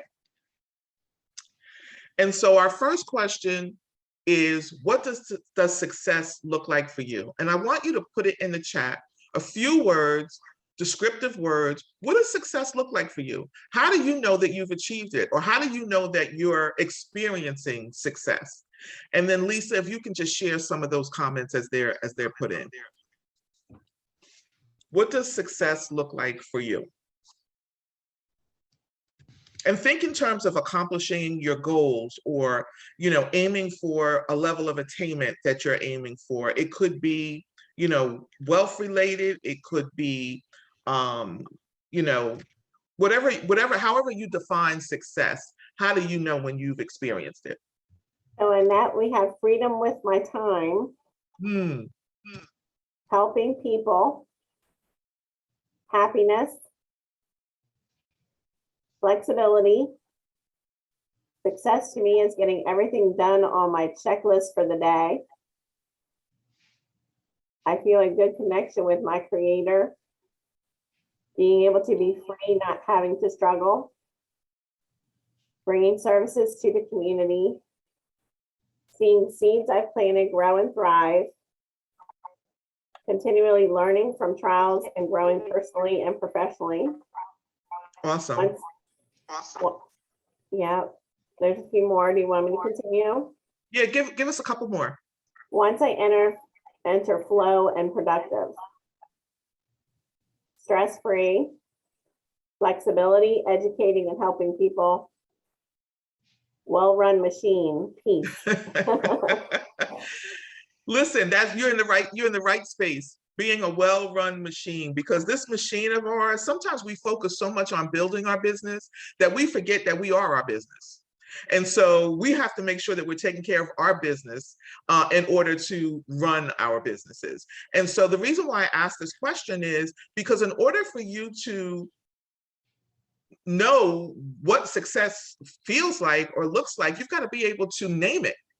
You've got to be able to identify it. So if freedom, being able to use my time the way I want to use my time and to move about throughout the course of the day as I want to, if that's success for you, you got to ask yourself, is that how I'm living? So am I able to do that right now? If success for you is, you know, having autonomy, and regardless of whether you're running your own business or working for someone else and you don't have that autonomy, then what do you do about it? So we need to know, we need to name it. We need to know what it is, what it looks like, what it feels like, so that once we have it, we can keep it, we can stay in that zone. Or if we don't have it, we know we need to revisit where we are, the space that we're in, so that we can pursue that. I want to share this for a second, because a lot of what we've been talking about so far in the conference is the pink boxes, that outer dimension. There are dimensions to success, right? To this journey called success. And so those that outer dimension, those pink boxes, are what we typically focus on, right? In terms of building our business. We want to make sure our vision is clear. We have, what is our mission? How are we going to get to the destination that we've identified? What are our values that are driving our decision making? What are the goals and objectives that we've set for ourselves? Do we have a sufficient action plan? Are there resources that we can tap into? And are we building our network? And so I've spent 3 decades in corporate America as a corporate leader. And so this language is very familiar to me because this is the language that drives businesses, whether it's a small business or whether it's a mega business. These are some of the key factors to laying that solid foundation for a business. Now, I want to call your attention to the blue boxes, because this is where I feel like sometimes there's a gap between that outer box, the mechanics of standing up that business, and then that inner circle of self, where we take care of ourselves as that business owner or business leader. And these are what I call those 7 critical success factors. And it's all connected to self. So self-awareness, self-talk, self-acceptance, self-confidence, self-care, self-discipline, and self-promotion. And all of these were kind of touched upon in the panel discussion. And so self-awareness is really about being in tune with who you are, where you are, and how you're showing up. Because if you don't know the answers to those questions, it's going to be very challenging for you to, one, be in a position to give yourself what you need, because you don't even know what you need. And so self-awareness is a very important critical success factor. Number 2, the self-talk, and Amanda said this very clearly, changing I can't to I can, because self-talk can become a self-fulfilling prophecy. We listen to ourselves and believe what we tell ourselves more than we do anybody else. And so what that conversation that we have with ourselves in our head becomes a self-fulfilling prophecy. So if we're telling ourselves we can, then we can, and we will. But if we're telling ourselves that we can't, it's not going to happen, it's impossible, then guess what? We're going to believe ourselves, and it's not going to happen, and it's going to be impossible. The third critical success factor is self-acceptance. Accepting ourselves where we are, not where we want to be 10 years from now, not the woman that we're evolving into or growing to be, but accepting ourselves, flaws and all, right where we are. Why? Because we are more than enough with who we are right now in this minute today. We're already good enough. We're already killing the game. Why? Because we're here. We're seeking information, and we're trying to position ourselves to move forward in terms of our goals and our vision. The fourth critical success factor is self-confidence. Right? Having that self-confidence. So knowing that you've got what it takes to get the job done. And if you don't have it, having the confidence to tap into those resources and that network to get it done. Number 5, listen, I don't even have to go into that one too deep, right? The whole self-care, that's what we're talking about, is self-care. How do we take care of ourselves as caregivers, as business owners, as leaders within our communities and within our respective industries? How do we take care of ourselves so that we can do the work that we're doing? Because the work that you're doing is exhausting. The work that you're doing takes a high energy. It takes brain power. Listen, you've heard the term health is wealth. It's true. You can be a billionaire, but if you don't have your health, the money really means nothing, because you can't even enjoy it and you can't even spend it the way that you want to spend it. Self-discipline, key. You can talk about your vision and mission all day. You can talk about your dreams and your goals. You can even talk about your action plan. But if you're not putting the action behind it, and Amanda, I'm not picking on you, but Amanda said it best. She says you have to add action to your passion. Being passionate about something, being smart, intelligent, skilled at something is not enough if you're not putting action behind it. And then last but not least is the self-promotion. And you talked about this earlier, about being your own cheerleader, advocating for yourself. We're taught as women, it's just, it's not cool to ring our own bells. It's not cool to pat ourselves on the back. It's, we should let other people celebrate us. We should let other people tell us how great we are. I disagree. I just totally disagree. I reject that idea wholeheartedly, because it is okay for us to promote ourselves, not from a place of arrogance, not from a place of humility, but because we know who we are better than anybody else. We know our strengths. We know what we do well better than anybody else. And we know what our vision and our goals are. And so we have to get that message out, and we have to be comfortable and confident in our own self-promotion. So I want to do a poll with you, 2 polls. The first poll is going to be around you identifying your top 2 strengths out of those 7 critical success factors. And then the second poll will be around what are the top 2 areas that you need to improve upon. So when I say your strengths, I mean these critical success factors that you do consistently and comfortably. You do it, you know you're doing it, you know that you're practicing this consistently. All right. And so I think who is going to run the poll? I got it. Okay, you got it. Funky, it's nice to be connected again. Good seeing you again. Let's see. So you're going to run the first one. It's going to be the participants are going to identify their top 2 strengths.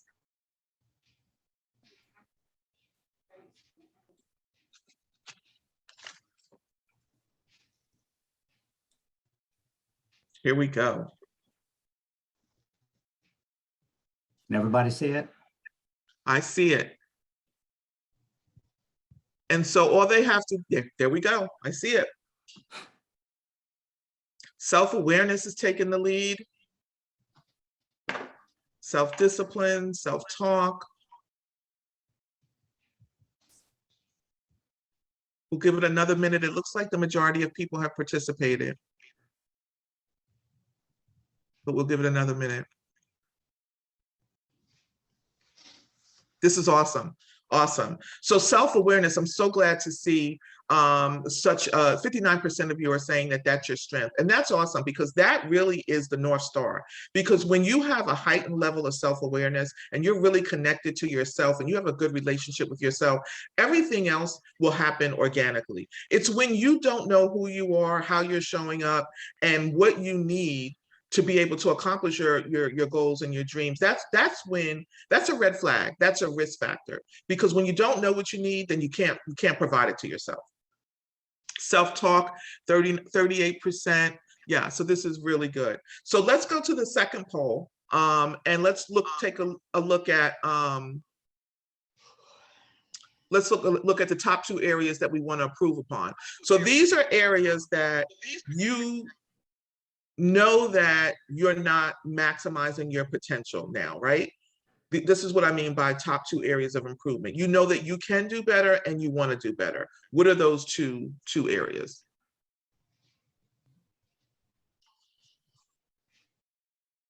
Did that poll start?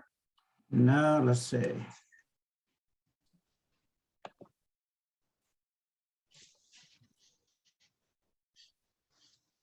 Top 2 areas, that's the one doing well. Now we want to do the opposite.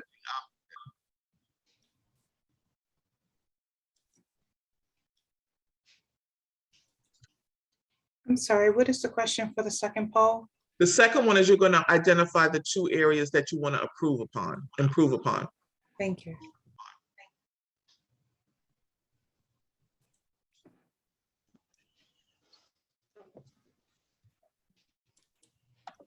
Yeah, I'm having a little trouble here. Okay. Yeah, that poll, let's see if I can. If not, I can pivot and we can ask people to just put their top 2 in the chat. That's right. There we go. Oh, there we go. Yep. All right. So now these are your top 2 areas that you want to improve. You want to do better. I didn't get the poll. You didn't get it? I don't see it. I didn't see the first one. Oh, no. So you know what you can do? You can drop it in the chat. Anybody who is not seeing the poll, drop your top 2 strengths in the chat and your 2 areas that you want to improve upon in the chat, and we'll scan that and share it.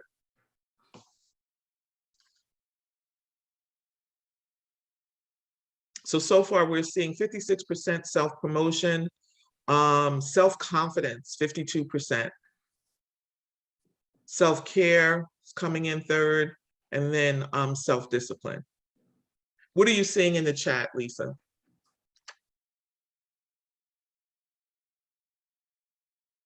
You're on mute. I'm sorry, I was trying to unmute. Strengths, number 5 and number 1. Self-care, self-promotion. Strengths 1 and 3. Improvements, number 4 and number 7. Okay. Improvements 5 and 7. That's all I see in the chat. Right now. Okay. Okay. And so why is this important? Because you are at the center of your business. You are your business. So whatever vision, dreams, goals, action plans you have, you want to make sure that you are maximizing your potential fully as a leader, as a business owner, as a woman, so that you're operating at the highest level that you can. You know, you're tapping into your potential fully. And so, you know, keep track of those strengths, because those are areas that you want to keep practicing. You want to keep doing that and leverage it more broadly, right? So think of ways, you know, I was really struck when Dr. Hager said, you know, when she was making that transition, she started reflecting on the things that she did well in the classroom. And she used those, you know, used those as a part of her transition. And so keep track of the 2 things that you do well, leverage those fully. And then the areas that you want to improve upon, ask yourself, what can I do to strengthen this area? What are some things that I need to focus on? How can I start practicing this on a regular basis as a habit, as a new habit? Thank you so much for running the poll for me. I appreciate you. No problem.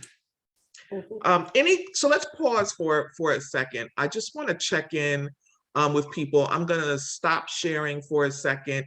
Is there anybody who wants to come off mute and just share, you know, any thoughts you have about these 7 critical success factors, you know, or any insight you want to provide? This is Dr. Amy. I think especially those of us that had a career before and moved in, these things are not taught in college for your career. I didn't hear any of this when it came to teachers, being a teacher. None of it was a priority in my professional development. It wasn't part of my evaluation. I think that would have been something interesting, that I would get rated on my self-care by my boss and him tell me, hey, you're staying too late. You're taking on too many clubs and extracurriculars. You know, you're overworking yourself. Like I constantly see you pulling a bag of papers out of here to grade. Like, could you imagine if we got like graded on that kind of stuff? So when we step into the entrepreneur space, like we get to write the staff handbook. We get to write the job description. We get to write our own sorry, I had my camera off. We get to write our own evaluation. And I think that we need to start looking at this and quarterly, just like we look at our numbers and our staff and our infrastructure. I think that we need to start almost make our own rubric that every quarter I'm going to go and I'm going to start rating myself on these. Like, I think I'm going to start do that. Like when we get done, I'm gonna make one for myself. You know, we get to, you know what I mean? We get to decide what is going to be a priority. And just like the mask that you had on earlier, like, I don't know why I didn't think of that sooner. Like, thank you for that. But, you know, thank you for sharing that, because one of the reasons I do what I do when I take this approach is because I was a corporate leader. I worked in corporate America for a Fortune 500 financial services firm for 30 years. I don't even know how I survived. Just living in that culture every day was work enough. Forget about taking care of myself, being a working mom, you know, having an aging mother, like just forget about all that stuff, just trying to survive that corporate space. And so I see this as an opportunity when I meet with women and I do presentations or workshops to have this conversation, because I do think it's an important element that's missing when we talk about leadership and when we talk about our leadership development. So thank you for sharing that. Okay, so let's pop back in. Keep me honest on time. Lisa, okay, give me a warning. Okay, so let's keep going. Can everybody see that? Miss Annette, this is Janet Jackson. We've been listening. It's such an awesome idea of this platform that y'all put together today. I was just sitting here and I was talking to my coworker, my partner. It's like you've been marketplace prophets for us today. And we just want to say thank you so much, because this what you're just mentioning, the self-awareness, the self-discipline. And I believe I just heard someone say that that's something that you don't get in college curriculums or even in high school or even on your job as far as that goes.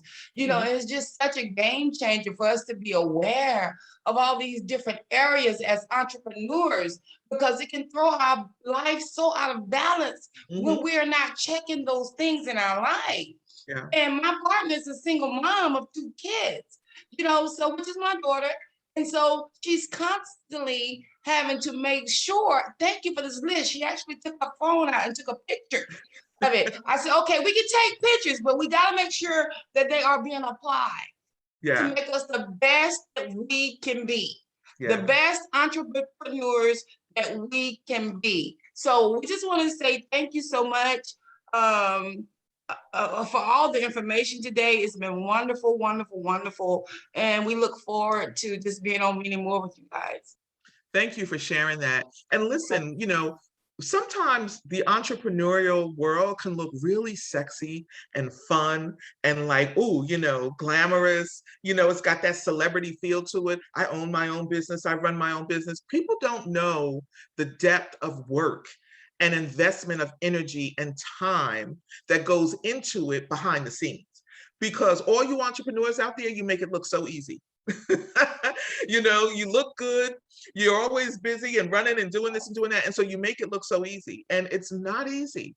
You know, you put in a lot of time, you make a lot of sacrifices. You sacrifice family, time with family, your own health, vacations. Like there are times where, depending on where you are in your business, whether it's in that first, you know, 5 years of startup mode, or I think somebody mentioned earlier, like if you look at the business as a child's age, you know, are you in that age now where it's a teenager and you can maybe sneak away for a couple of hours without worrying about the house burning down? So, you know, we have to remember that we pour a lot out of ourselves into this work that we're doing. And so very quickly, think about what your critical success factors are, right? So we talked about how do you define success? What does that look like for you? Put a name on it. Well, what are your critical success factors? What are those non-negotiables that you know you need to be successful? Think about that. You don't have to share it with us, but I just want you to think about it. What are those critical success factors, those non-negotiables, those deal breakers for me in terms of how I define and name success? You know, sometimes I'm a leaper. Haven't always been a leaper, but I'm a leaper now. And sometimes you just got to take the leap. I used to be that person that the wheel would be spinning in my head. I would talk myself out of my ideas. I'd come up with all these ideas. I keep a book by my bed and a pen because I wake up at 3 in the morning because I have an idea, and then I don't do anything with it because I talk myself out of it. You know, I've operated from a place of fear of failure. Well, what if it doesn't work? What if people don't come? What if I put the program together and I put all this time and money into it and nobody shows up? What if nobody buys the book? What if nobody listens to my podcast? That was my self-talk. And then one day something just clicked and I decided to just start leaping, to take those leaps. And this is how I define leap. One, you got to lead your own way. Right? Nobody's going to come and roll out a red carpet and say, come on, girl, come this way. I got the perfect path for you. Follow me. Nobody's going to do that. So you got to create your own path. You've got to lead your own way. It's called self-leadership. Educate yourself. And let me pause on the self-leadership for a second, because a lot of us will say we are fabulous leaders. We are great leaders. Our teams love us. Our businesses, our clients love us. But then when it comes down to leading ourselves through some of the dilemmas and the gray areas and the trouble spots, we can't do it. And so leadership starts with self. It's not something that you work from the outside in. You work it from the inside out. And after working in corporate America for 30 years, I realized that leadership is less about what you do and who you call yourself, the titles that you wear, and it's more about who you are. So leaping is leading your own way, educate yourself. You know, if you're going into a new field and area, do your research, educate yourself, get those certifications, prepare yourself to succeed. We're talking about preparing to succeed. Activate your strengths and prepare to succeed. I can't emphasize that enough. Don't spend all your time and energy on plan B. Yes, plan B is important. Yes, you want to have a path, an alternative path in case a roadblock pops up, but that should not be your motivator. Your motivator should be your succession plan, being prepared to succeed. So I want to talk about how can we leverage self-care as our superpower. Our self-care really is our superpower. And I'm going to share a quick story with you. Started the year off not feeling so well this year. I usually have this plan that I start off in the new year where I do a fast and try to do a cleanse. And I just could not get focused this year. But I did it last year, and oh my God, I did it all the way through the end of Easter. So that's like almost 4 months. I felt wonderful. The best that I have felt. I was in bed by 9 o'clock. I was up at 6. I was out walking. I felt so light. I felt so energetic. I just felt good. And then I slipped back into my old habits. And the second half of the year was just not, I had lost that feeling of, oh, I just feel so good. And then it transitioned over into the new year. So now, you know, there's this saying, we fall down, we get up. For as many times as you fall down, dust yourself off and get up. So now I'm back on that journey again, because I love that superpower feeling when I'm practicing self-care and when I'm being disciplined, because I can feel it in my body. I feel it in my mind. I literally feel it in my soul. I feel light. I feel energetic, and I feel like I can just conquer the world. And the opposite of that is the total opposite. I feel like I can barely get out of bed. It's like I fall into bed at night and I fall out of bed in the morning. And so think about how can you leverage your self-care as a superpower. And I'm going to share some thoughts with you. You may have seen this wheel before. It's a wellness wheel, and it approaches wellness from the perspective of a holistic approach, not just being well physically, but then your finances, your relationships, emotionally, you're a mess. Not feeling like you have a great social life and perspective, but everything else is a mess. It's really taking the time to look at all of these elements. My environment could be where I live, where I work, where I spend my time, the physical, my body, what kind of shape am I in, mentally, what's my self-talk, you know, how am I treating myself, what am I saying to myself mentally, emotionally, where's our emotional IQ level, am I overreactive, am I angry a lot, am I displaying emotions that are negative? You know, there's this thing called energy. There's anabolic energy, which is positive, that brings good health, promotes good health, treats your cells well, prolongs life. And then there's that catabolic energy that literally will make you sick. So if you're waking up every day operating from a level of negative energy, high blood pressure, heart disease, can't sleep at night, bad eating habits, you know, you may tend to lean towards those bad things that provide no nutritional value to us. So, you know, you want to think about your emotions. You want to think spiritually. What's your soul care like? You know, how are you treating your soul? Socially, who are you connected to? What are they bringing into your life? Intellectually, how are you learning? Are you a forever learner? Are you constantly feeding your intellect and stimulating your intellect? And financially, are you being well with your money? You know, I'm not talking about wealth. I'm talking about having a good relationship with your finances and with your money. Are you well with how you treat those resources? And then occupationally, are you happy? Are you satisfied where you are? And so in the chat, well, no, I don't want to do this in the chat. I want you to do this as individuals. I want you to just go around this wheel and rate yourself 1 to 10. 1 meaning the least satisfied, 10 meaning the most satisfied. That's funny because I was already working on it.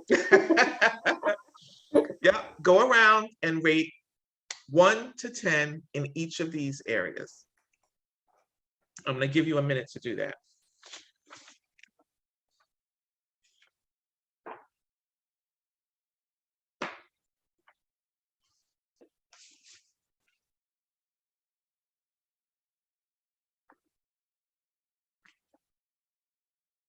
One to 10.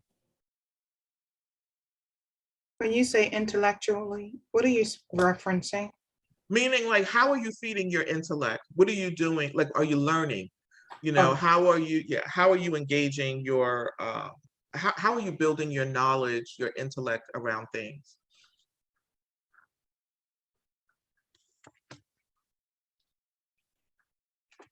We're going to move through this quick, so take a few more seconds.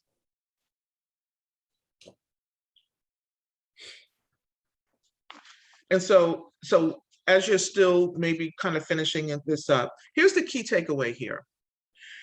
If you've rated yourself 9 to 10 in either of these dimensions, give yourself some praise, pat yourself on the back, and keep up that good work. Don't stop. Keep going. Keep doing it.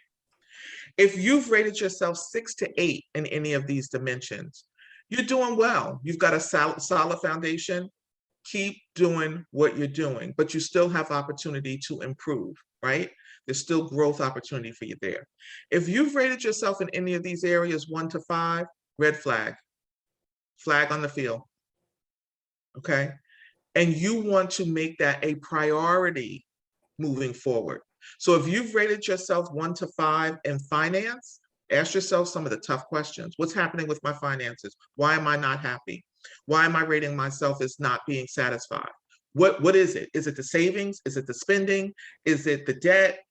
Ask yourself those tough questions. Get real with yourself so that you can shift from that level of dissatisfaction into an area of being satisfied.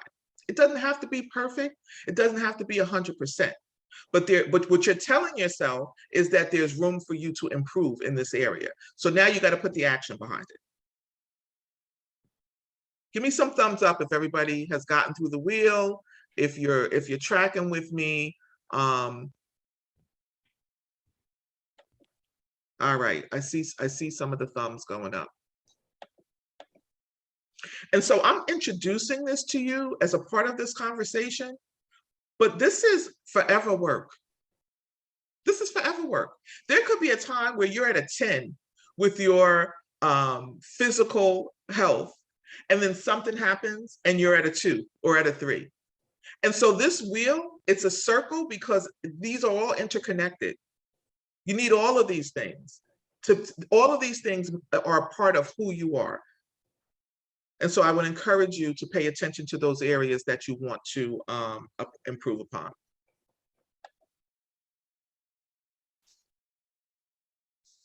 Okay. I'm a Brene Brown fan.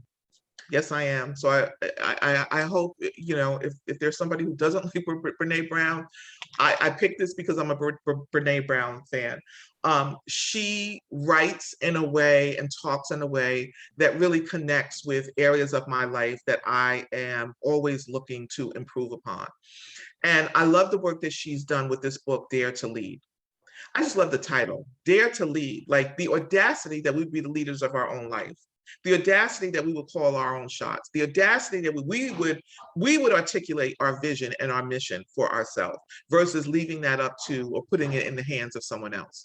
And so another critical success factor is being clear on your values, right? Because our values are those things that that prompt us to make judgments about things in our life or about ourselves or the direction that we're going in. Actions that we're going to take.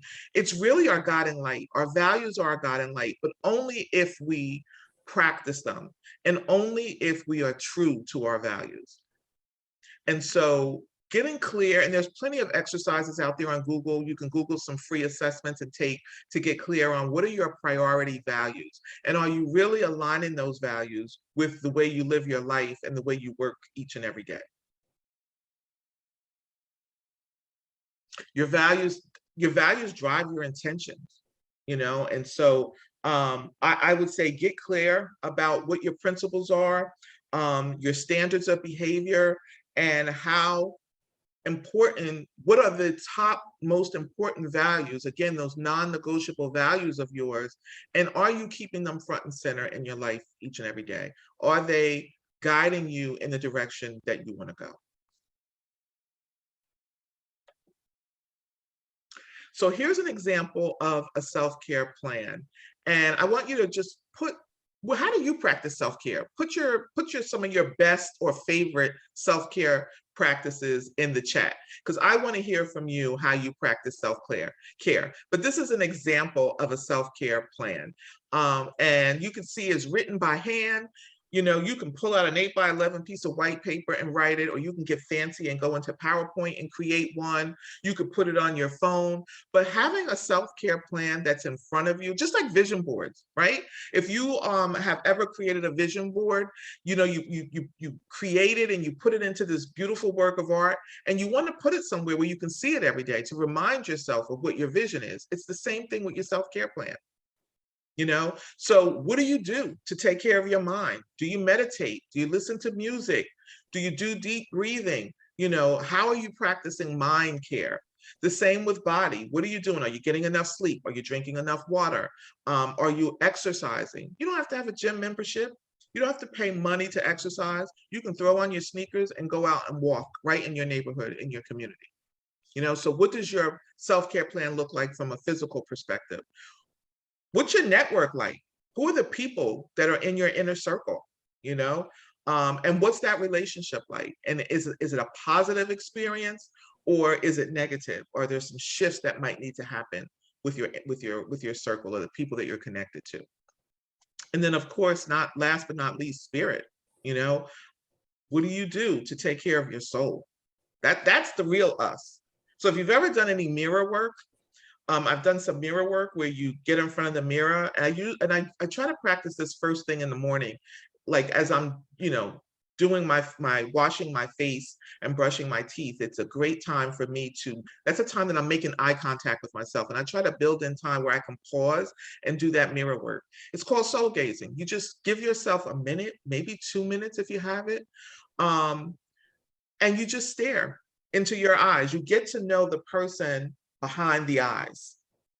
We're not the shell. We're not the physical part of us. That's just one element of who we are. It's what's in here that really makes up who we are. That's our real identity, and how that manifests outward. And so, you know, in creating your self-care plan, identify those favorite activities of yours, or maybe something that you want to try new. Put it on your calendar. Put reminders on your calendar. My oldest daughter puts calendar alerts to drink water. So every 2 hours, an alert goes off for her to drink 8 ounces of water. That's how she gets her water in. It's annoying, but that's what she does. And so think of creative ways for you. Remind yourself to go out and take a 10-minute stretch walk during the day, just to breathe in some air and clear your mind, especially if you're having a back-to-back meeting day. Find that 10 minutes where you can get out of the building and walk around the parking lot if you have to, but just to breathe in some fresh air. So what do we have in the chat, Lisa? Share some of the great self-care ideas. I have, let's see, let me go back some more. Fresh air, hiking, sunshine, journaling, get-togethers with friends and family, gratefulness, music, eat healthy, pray, exercise, deep breathe, and self-reflection. Awesome. I do my hair, I pray and meditate. Awesome. Yep. I Zen tangle. I don't know if I've heard of that, but have you guys heard of Zen tangle? I Maybe haven't we heard need of to that. know more about that. Walk, hang out with friends. Tell them to put a link into the chat where we can learn more about that. Yeah, get a massage, work into my garden, pray. Awesome. Yeah, so it doesn't have to be what everybody else is doing. How do you define self-care for yourself? What makes you feel good, and what elevates your sense of health, mind, body, and soul for you? It doesn't have to be what everybody else is doing. I know you've heard about affirmations. I'm an affirmation fan and champion, because when you talked about self-talk earlier in the chat, and that's one of the critical success factors, what we tell ourselves starts to become our truth and what we believe. And so affirmations help you to create a narrative for yourself and to use language as a part of your self-talk, so that you are talking to yourself in a way that you would talk to somebody else that you cared about. And so it's just a great way. These are some examples. The link that I have in here is to a list of 50 self-affirmations. You can tailor them and customize them to yourself. But these are just some examples. I like affirmations that start with I am.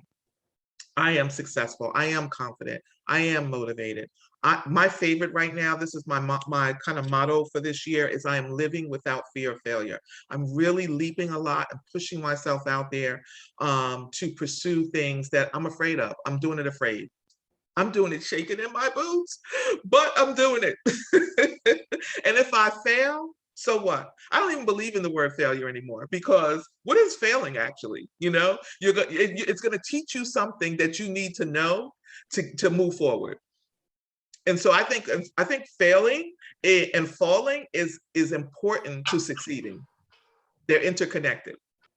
I am living with abundance. So create your own. I have these stickies. So I've been working from home for the past, I don't know, almost a year now. So I got this big screen in front of me. I've got one laptop here and I've got one laptop here. I work on this laptop. I Zoom from this laptop.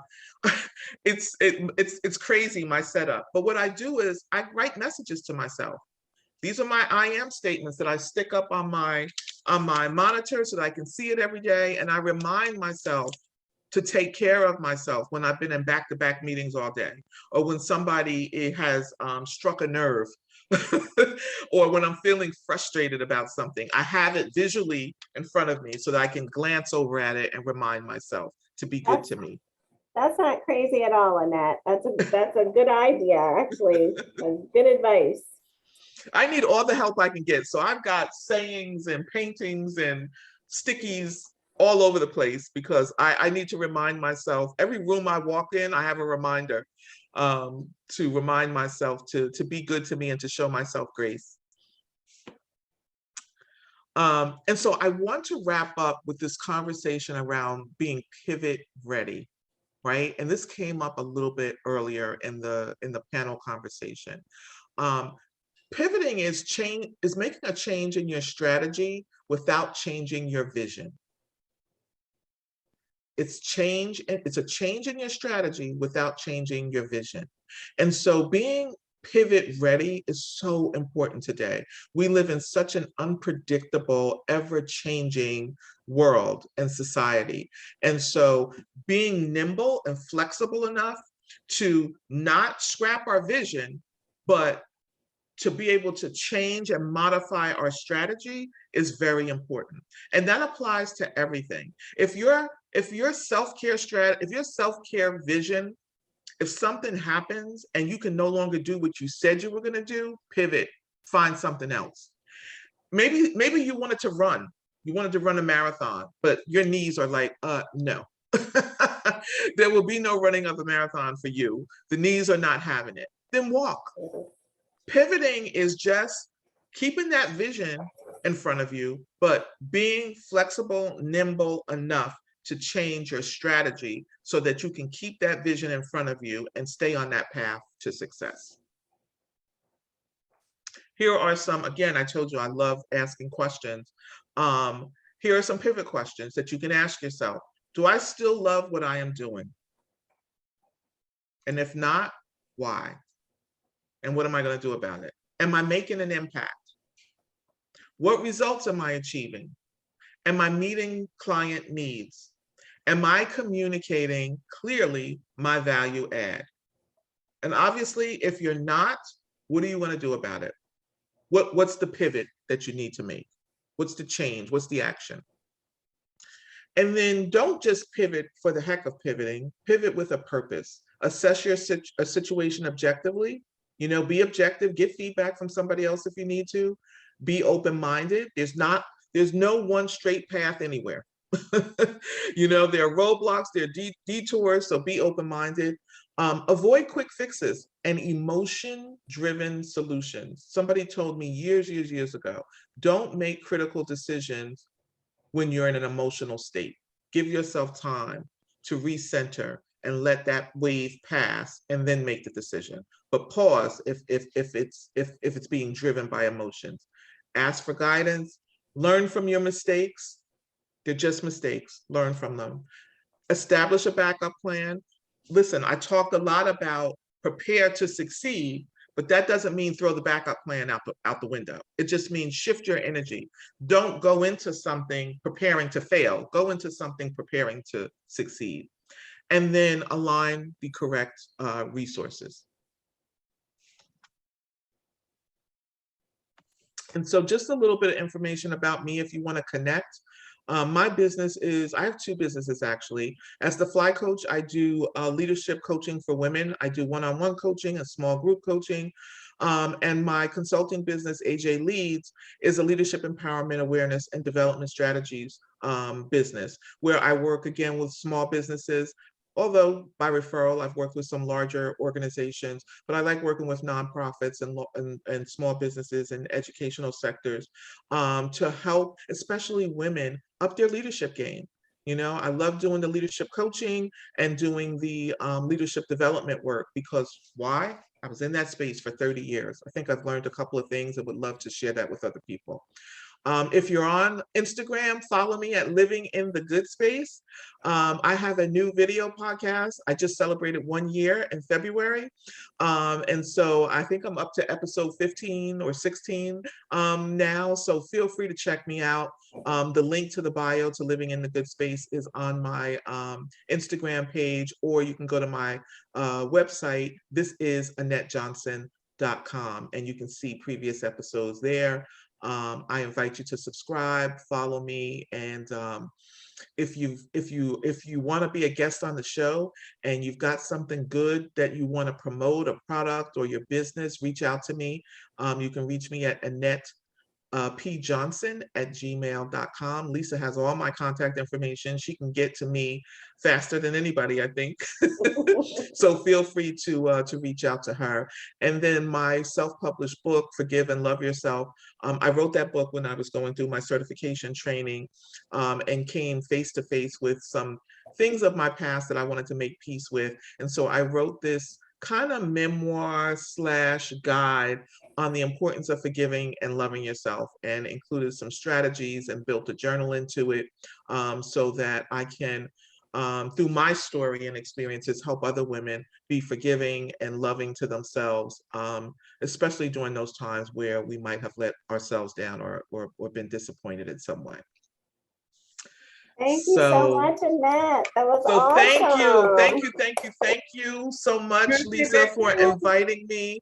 I know I kind of flew through this a little bit, but I wanted to make sure that we stayed true to time. But I enjoyed being here today. The conference was awesome. Thank you so much. Thank you. I appreciate you. You know that so much. And like she said, yes, I can get to her fast. I have all her information. But we do have a door prize from Annette, and it is a complimentary coaching session.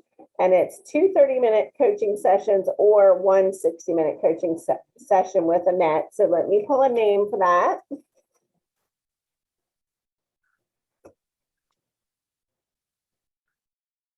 Stella Ildiode. I'm not sure if I'm saying, I know I'm not saying that right. Ildiode.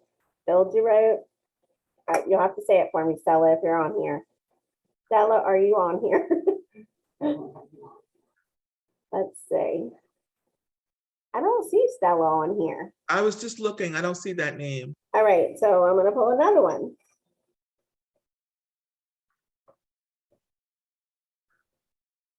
Carlissa Smith. Carlissa. Is Carlissa on? I'm looking. I don't see that name either. All right, we're going to keep drawing until we get one. Tiffany Baru. I think Tiffany was on earlier, and I think Carlissa was too. So Yeah, Carlissa was on earlier. all right, let's see. Melody Carter. Melody, are you still on? I'm here. I'm here. Yay! Session. Thank you. This has been an awesome conference. Thank you, Melody. So Melanie, you can get the contact information from Lisa. I look forward to hearing from you so that we can get you scheduled for your sessions. All right, thank you. Awesome. All right. Melody is she's a big part of MCE and the Women's Business Center. She's on our fundraising committee. She helps us with lots of things for our MCE Entrepreneur of the Year Award and all kinds of good stuff. So I can't say enough good things about Melody. So I'm happy to see you in. All right. And all right, next we're going to the moment we've all been waiting for. The necklace. All right, you got the tickets, Lisa? All right. Let me dig out the winner here.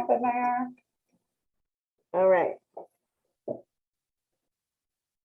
Rudaline, are you still on? Yes, she is. I see her.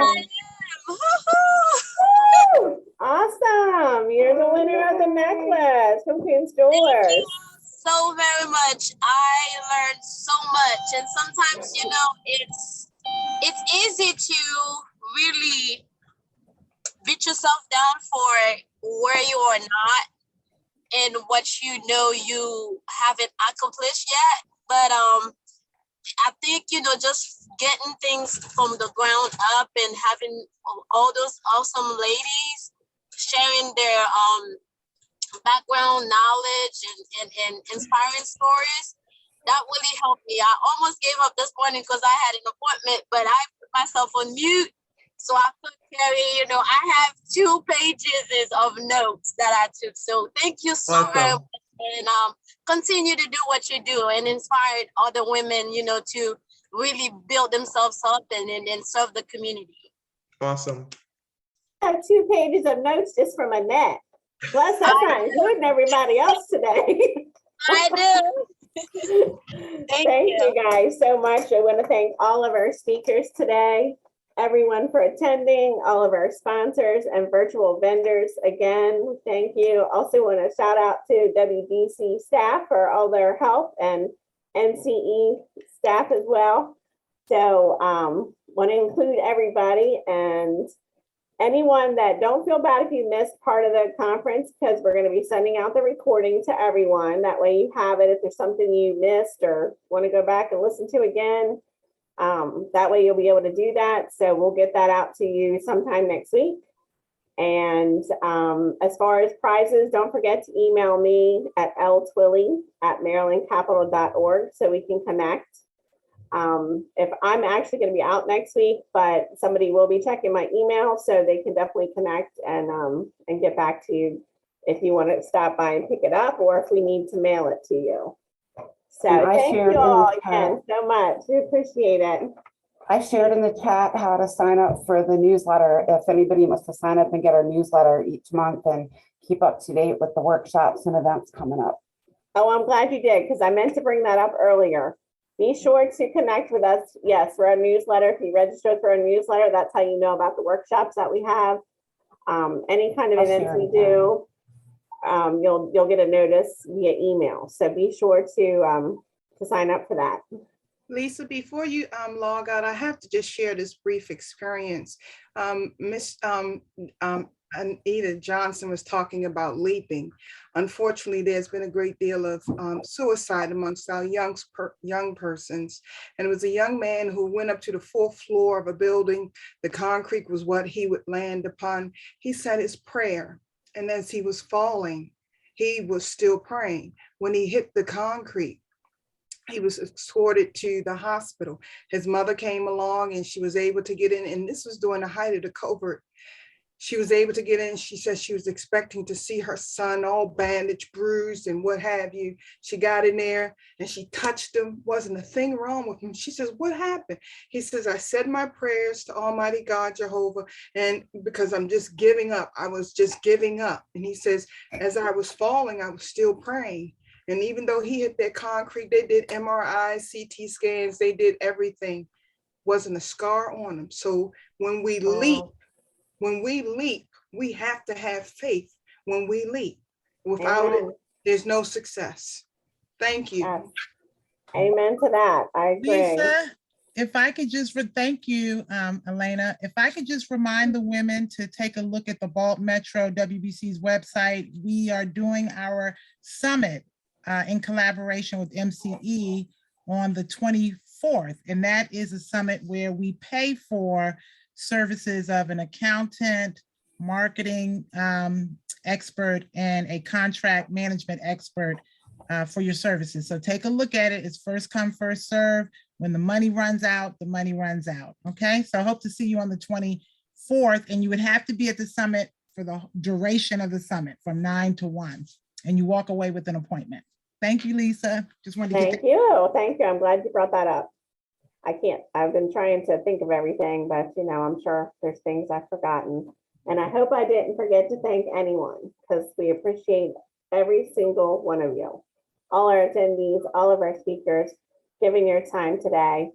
I know Pauline had to jump off because her daughter's in a college basketball tournament today. So she says, please send me the recording. I want to hear the rest. I want to hear what Annette has to say too. So thank you, ladies.